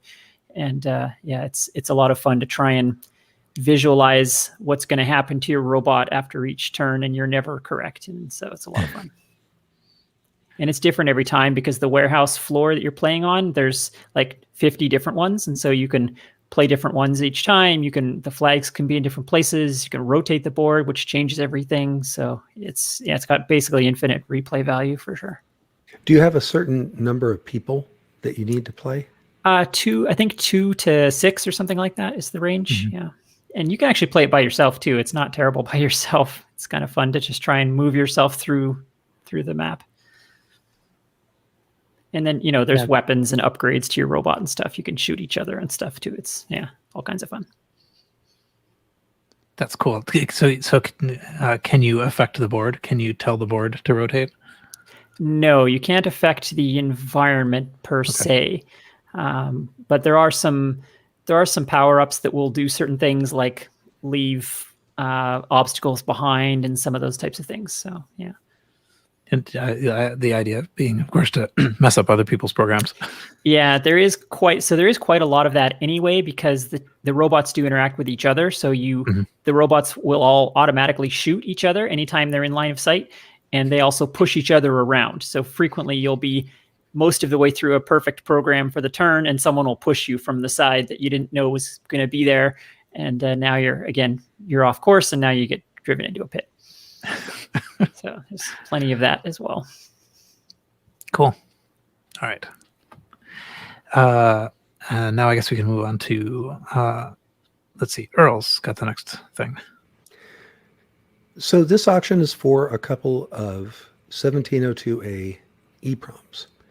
And the reason I picked it isn't because you would necessarily want to use these for anything. I thought they were just fun to look at so again, trying to do the word picture because we're an audio podcast. Mm-hmm. These are chips that, how many pins are these? What are these, like 28 pin, something like that? 24 maybe? Yeah, 24 pin, white ceramic die and gold legs that kind of protrude off of the center. So it really has that bug sort of look. And in the center is the actual EEPROM. And the cool thing is these are only 256 byte EEPROMs. So in terms of scale, they're pretty big scale. And you can actually see what's going on in the middle of this. You can see the electronic components.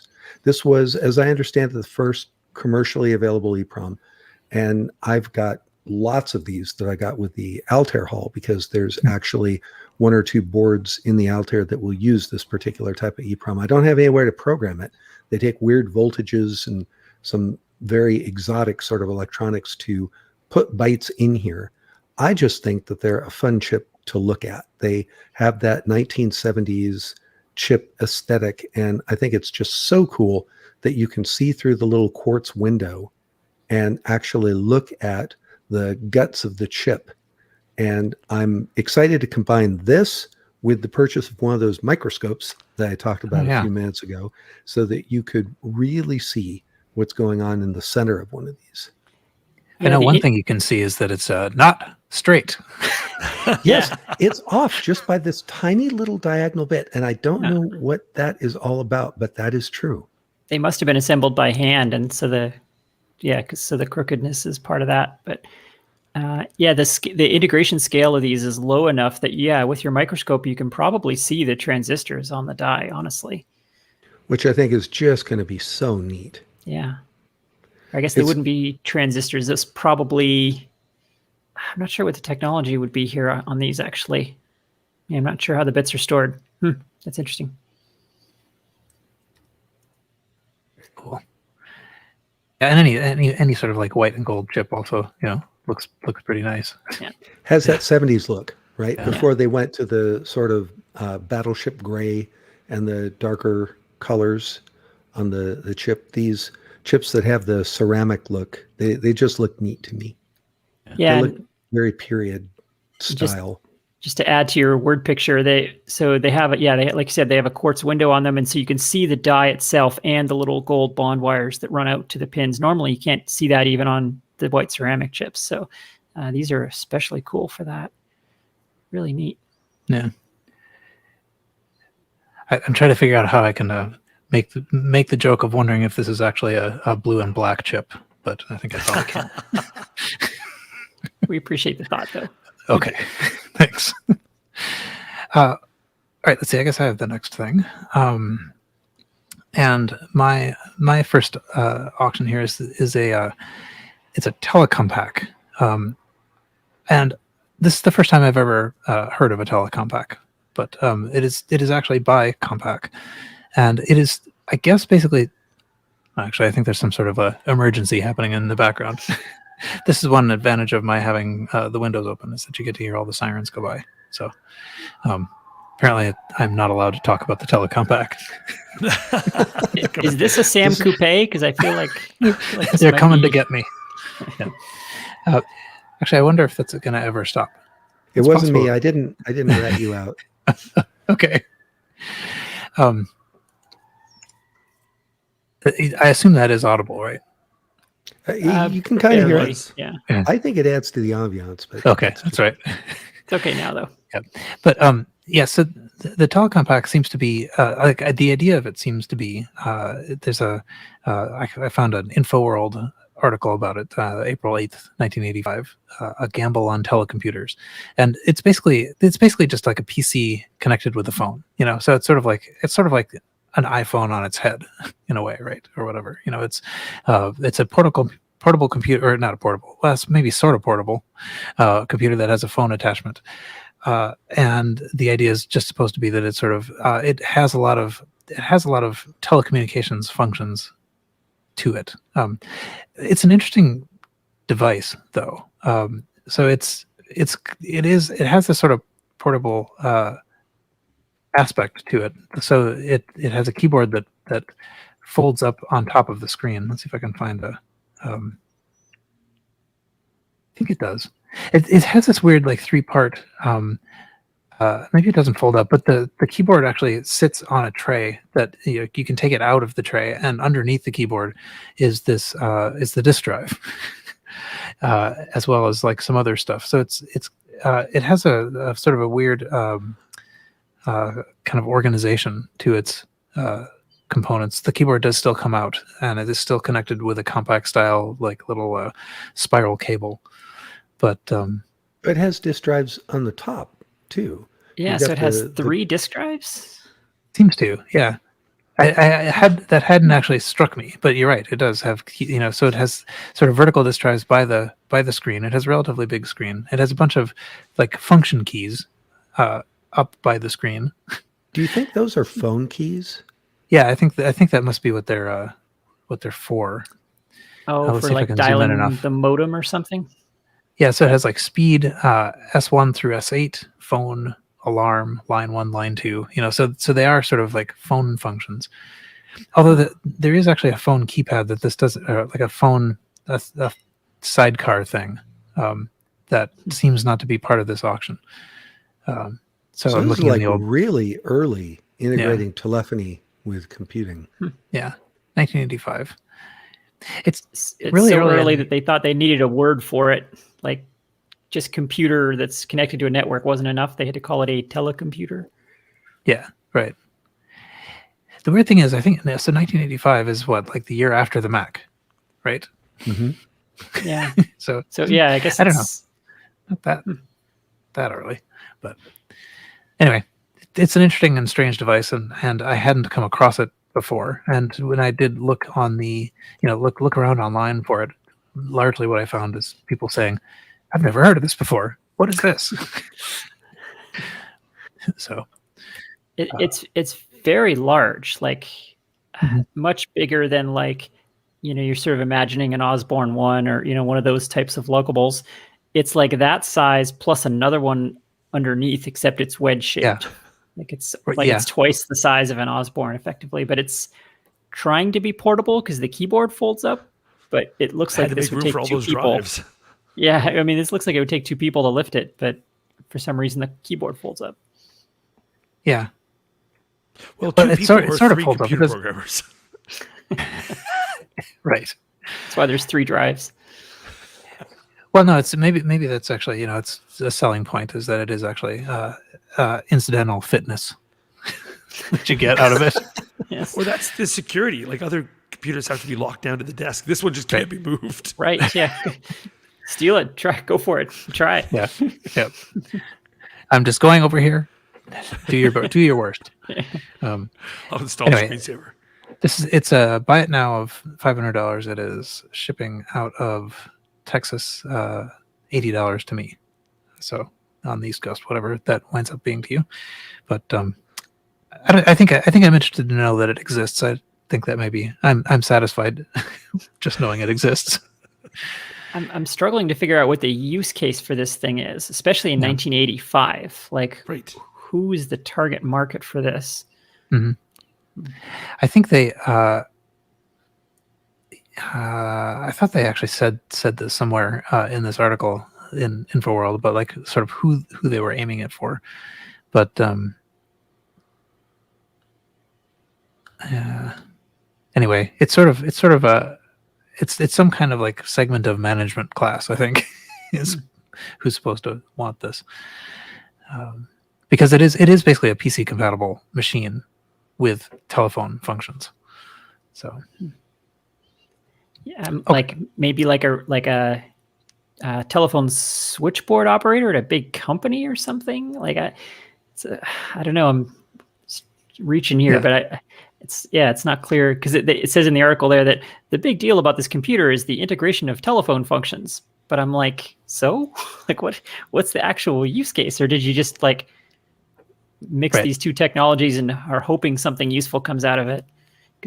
They do mention PBX systems there, so it makes me think this is somehow intended to be part of a PBX system at a very large company or something. But otherwise, I don't know. Yeah, I like that. Well, the quote comes from H.L. Sparky Sparks, Compact Telecommunications Vice President of Sales. I bought his album too.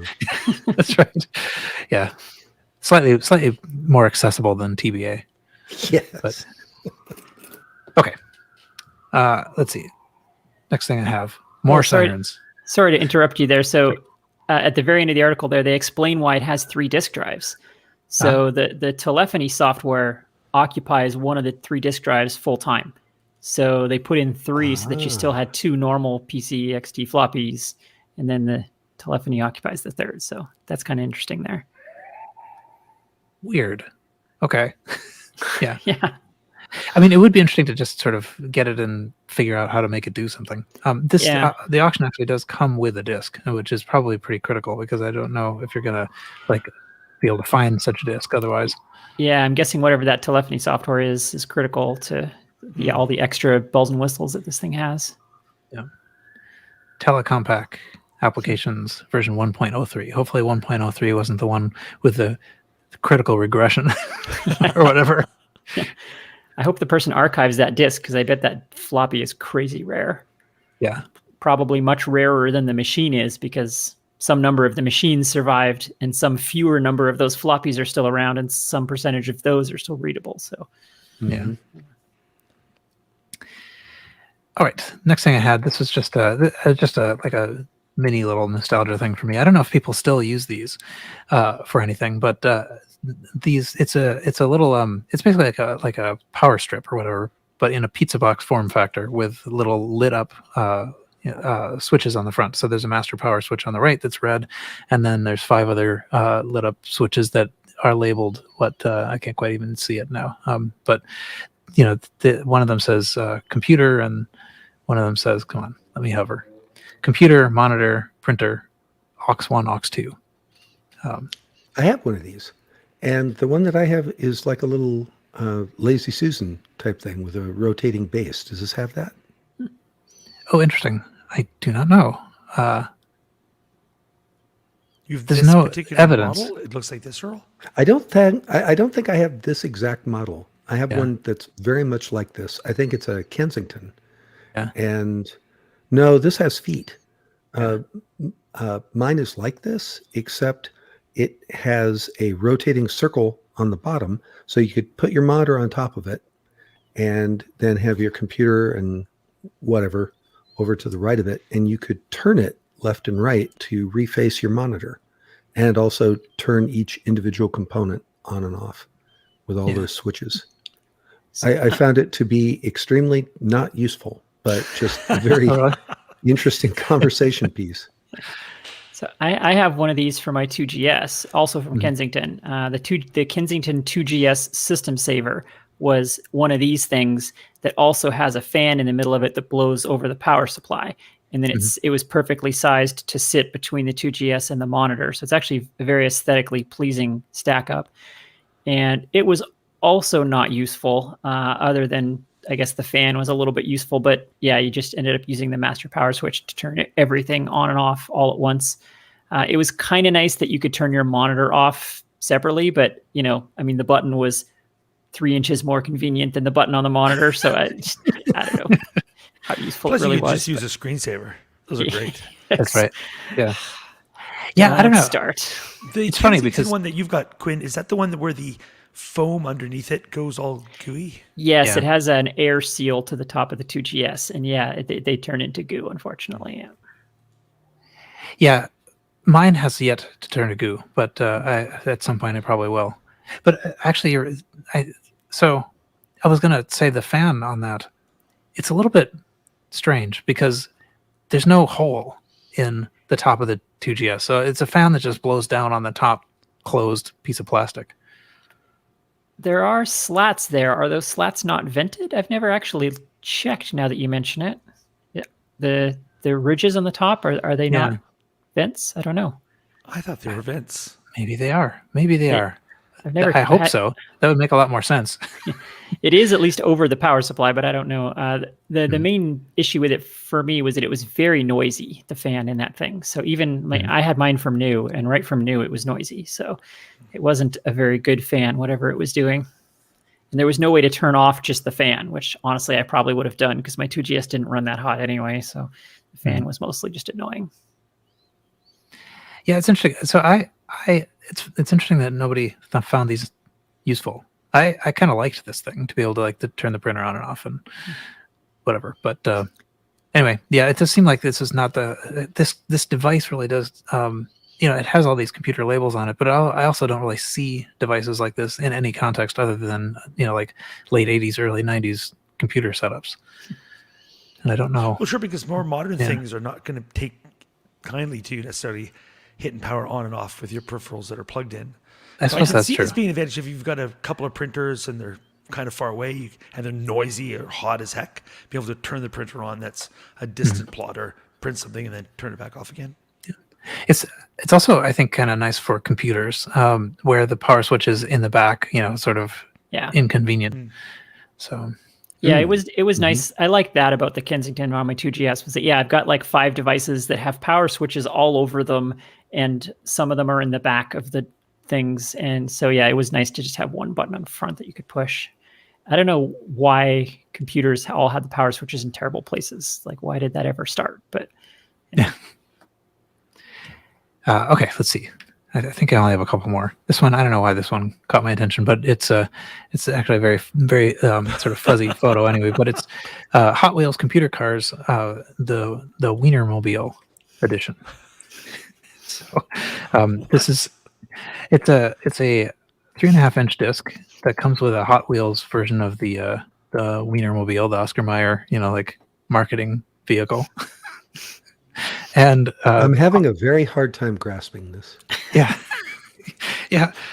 So the Lazy Game Reviews did a little video that talked about these, and so there's this I think 6 different models. For some reason, my thing is not loading, but there's like 6 different Hot Wheels, cars that come in these. 3 are imaginary. One was the Wienermobile, and then there were one was a boat, and the software, it has a it's very exciting because it has system requirements, because it requires the system, but I think it's like some kind of Windows thing where it's really pretty basic what you actually see. It starts off, whatever. There's a bit of a humor going on here with the actual video. So what we're seeing on the screen is a mock-up of what it would have looked like if it had been Matchbox, but it's not Matchbox. It's in fact Hot Wheels. But so there's a little thing that gives you the specifications of the car, and there's some other little like games you can do and some ads and stuff on the disc. But anyway, I thought it was just sort of interesting that the thing exists. So this is the and it actually also comes with a couple of other Wienermobile related items if your interest is not in the disc but in the Wienermobile. That title, Computer Cars, is definitely the product of a marketing committee that doesn't know anything about computers or cars. Yeah. All right. Anyway. Okay. So what is the next thing? Oh yeah. I have a vintage Barbie wind-up personal computer that works. That's so funny. A couple weeks ago, I almost picked a different Barbie computer, little toy one. Yeah, and it does seem to be, it's like a little green screen terminal essentially, with some stuff that says pound sign Mattel %skipper Ken R. Yeah, it looks like somehow it's green. It's blue screened. There, it's got a bunch of garbage on the screen.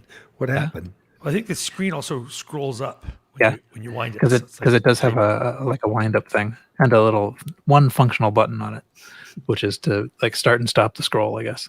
Well, that's kind of fun. Yeah. Minutes of entertainment, basically, yes.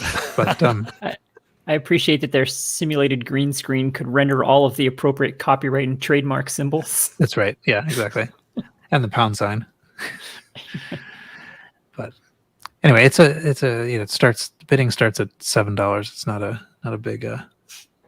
big investment. Still pretty interesting. What are the specs? Yeah. There was one more that Interestingly, the Barbie computer also appears to have 3 floppy drives. So perhaps that was a more common feature than we realized. Right. Look at that. Maybe Nice. And then the last one that I have, I thought it was weird that this existed. This is a catch a call. This is something that kind of, I think, probably exists at a particular point in time. But it's basically a little plastic box that has several different phone plugs, and the idea is supposed to be that it keeps you connected through a call waiting event, and can also like tell you who's calling. And I think also the other thing it does is if somebody calls you while you're connected via modem, it'll try to keep the connection alive. If it can't, then it will in some way call it back. It'll somehow try to reestablish the connection after, and it will also make your phone ring, like even while you're connected when the call waiting event happens. So it seems like it would be useful, if you lived at that time period.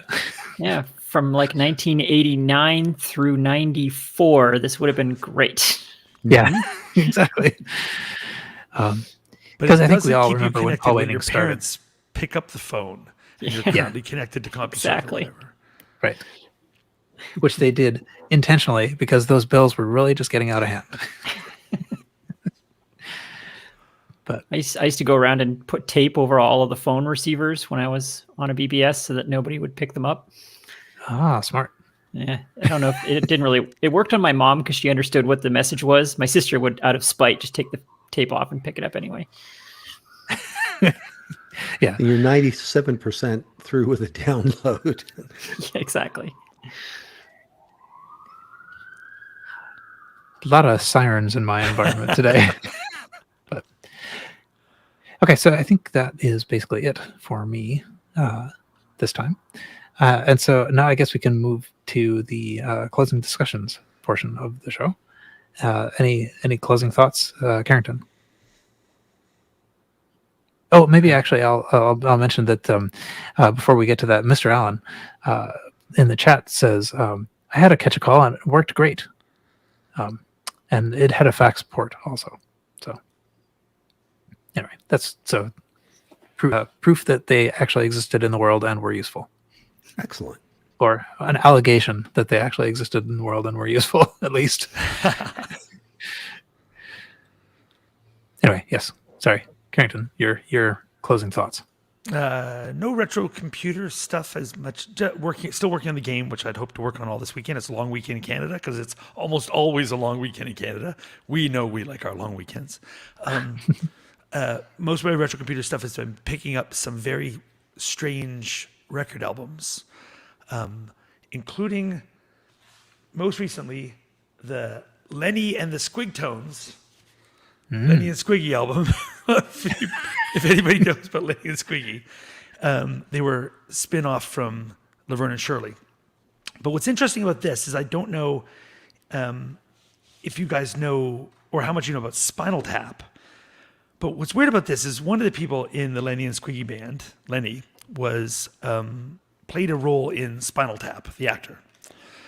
And so did another character who turns out played in Lenny and Squiggy and is playing the same character in the band. So Nigel Tufnell from Spinal Tap is canonically in the Lenny and the Squigtones band from the 1970s. So that means very odd discovery on my part. So Spinal Tap is Spinal Tap is canonically in the Laverne and Shirley universe then? Yes. So Happy Days, all of that. It's the most bizarre thing. I did not know this in advance of getting this album.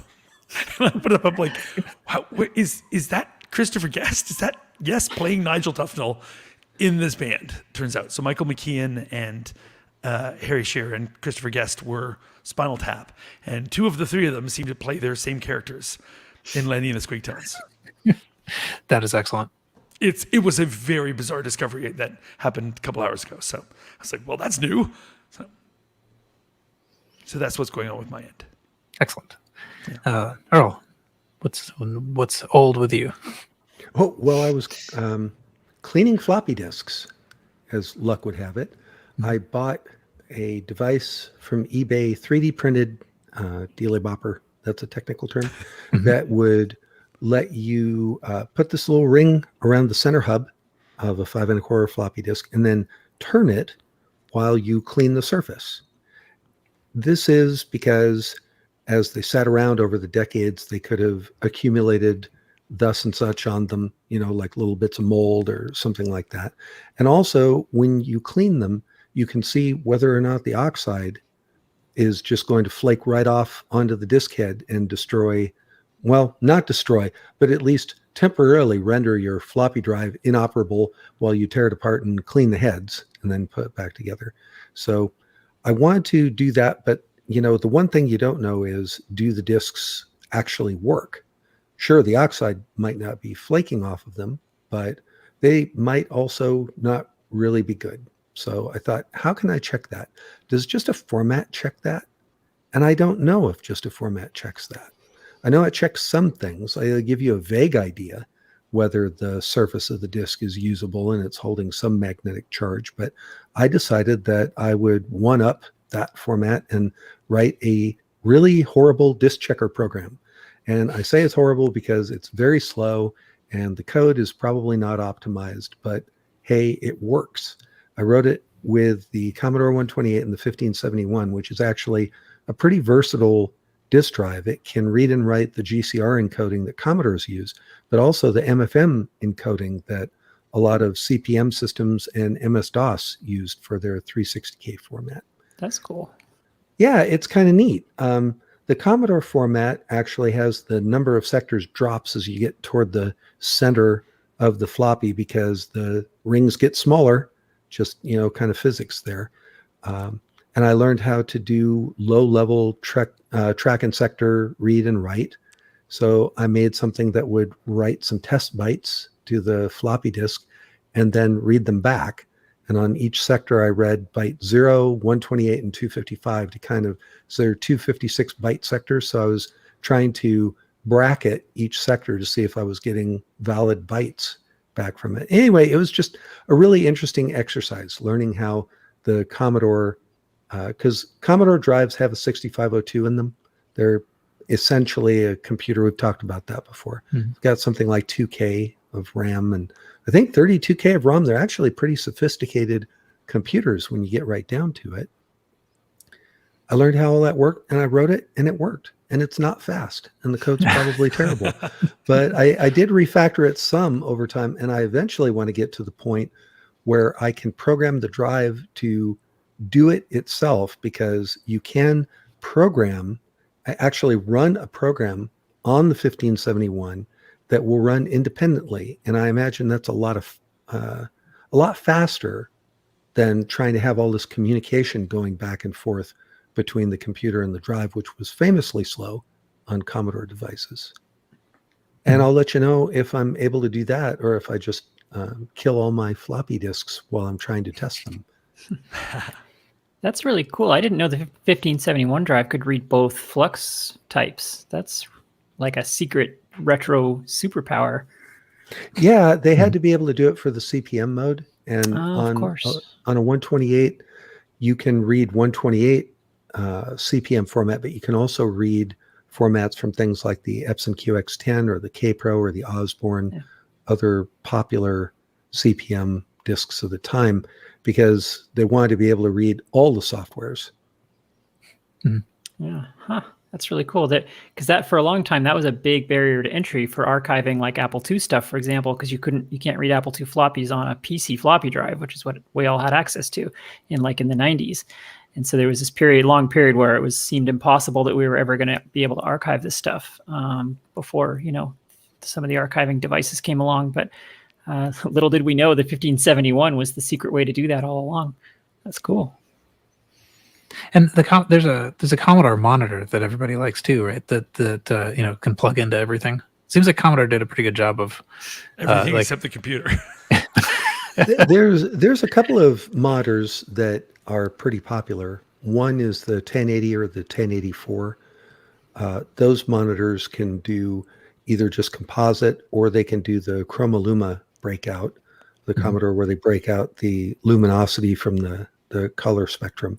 And they can also do, I think, both analog and digital RGB, because these particular monitors that I'm talking about could work on an Amiga. But if you flip the switches right and have the right cable, you could also plug it into the CGA card of an IBM PC or the Commodore 128, which I'm pretty sure was digital RGB. So it could do both. They're fairly versatile. Yeah. People like to repair them when they break down rather than throw them out, because they can connect to a bunch of different kinds of stuff. That's really cool. So the one thing I was wondering about when you talked about the ability to program the 1571 from inside, is it? So one of the things that made like all the Apple II protections so crazy was that you had really sort of direct control of exactly like where the magnets were. When the magnets were going, they moved the track head back and forth, and a lot of different stuff that's really directly interfacing with the drive. And my understanding was that Commodore protections were less fancy because they really just said, fetch this sector, and then it either, succeeded or failed. And so you could do stuff like, expect a failure on a particular fetch request or something, but it was hard to do the super fancy stuff that you see people doing on the Apple II protections. But I was wondering if once you program in the 1571 from the inside, could you do some of that crazy stuff? I mean, do you get more direct control of the drive in there?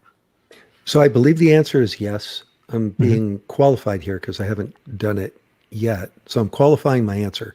But one of the books I was reading, Inside Commodore DOS, talked about showing how you can write half tracks or position the servo motor where you want it. And they say the reason you can't use half tracks as actual use is because it's too wide. You would half overwrite the tracks that you're writing in between. But yes, you could do strange things like positioning the head in places that ordinarily wouldn't, writing the standard formats. And what you can do beyond that, I don't know. I'll let you know as I read more about this. Of course, I think a lot of the ways that people did cracking wasn't necessarily trying to duplicate what the floppy disk did, but rather look at the code and figure out how the code was checking for those weird errors and stuff like that, and just jump around it. Right. So that you wouldn't have to have a weirdly formatted floppy to make it work. Yeah, one of the things, so the Apple II drive has the same problem. The head's too fat to really actually write on two half tracks that are adjacent. So sometimes they would just put a track, like at a half track, but not next to anything else. Or sometimes they would spiral it so that they're always a track apart, but sometimes they're on half tracks and sometimes they're you can keep the space as long as you're just not ever physically next to the half track away. So and that wouldn't get copied over with just a standard disk copy. Right, exactly. So it would get totally messed up if you tried to do that, copying it directly. Mm-hmm. So, that would be interesting to try. I have to learn more about the Commodore. But let's see. Is it my turn? I think I am the next alphabetically, but I don't have much to add. So not much has really been happening here in the last 2 weeks, but I have hopes. I always have hopes. Quinn, any closing thoughts? So I haven't. I've done a little bit of retro stuff lately. I did spend a little bit more time working on my 2GS game, much like perhaps Nox Archaist inspired Lawless Legends to get some energy back. Jeremy Rand did inspire me a little bit to get back onto my game. So made a little more progress on it before work intruded and life intruded once again.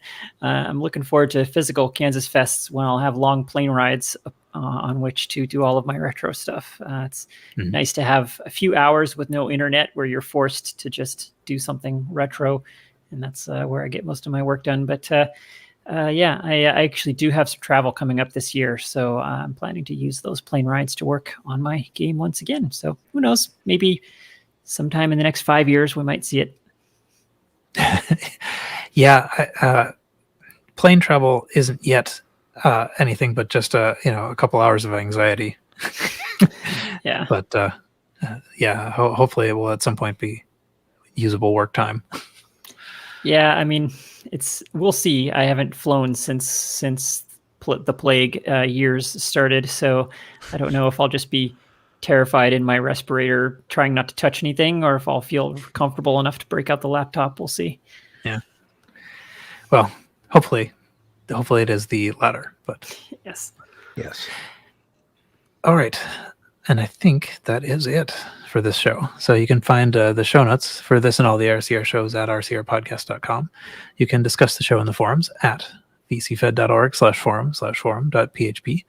You can follow RCR on Twitter at RCR Podcast. You can join our Facebook group at facebook.com/groups/RCR Podcast. You can send feedback to feedback@rcrpodcast.com. And I've hidden the window so that I'm not tempted to look. But I've now also lost my place. I call that a win. I think so, yeah. We are a member of the Throwback Network at throwbackreviews.com. Please write a review on iTunes if you want. And until next time, Retrocompute. Wow, that was good, strangely synchronized. Yeah, that was a decent one. Awesome. All right. All right. Thanks, everyone, for showing up in the YouTube chat. Yes, Absolutely. And for watching us on YouTube. And we will see you at some point in the future. Bye, everyone.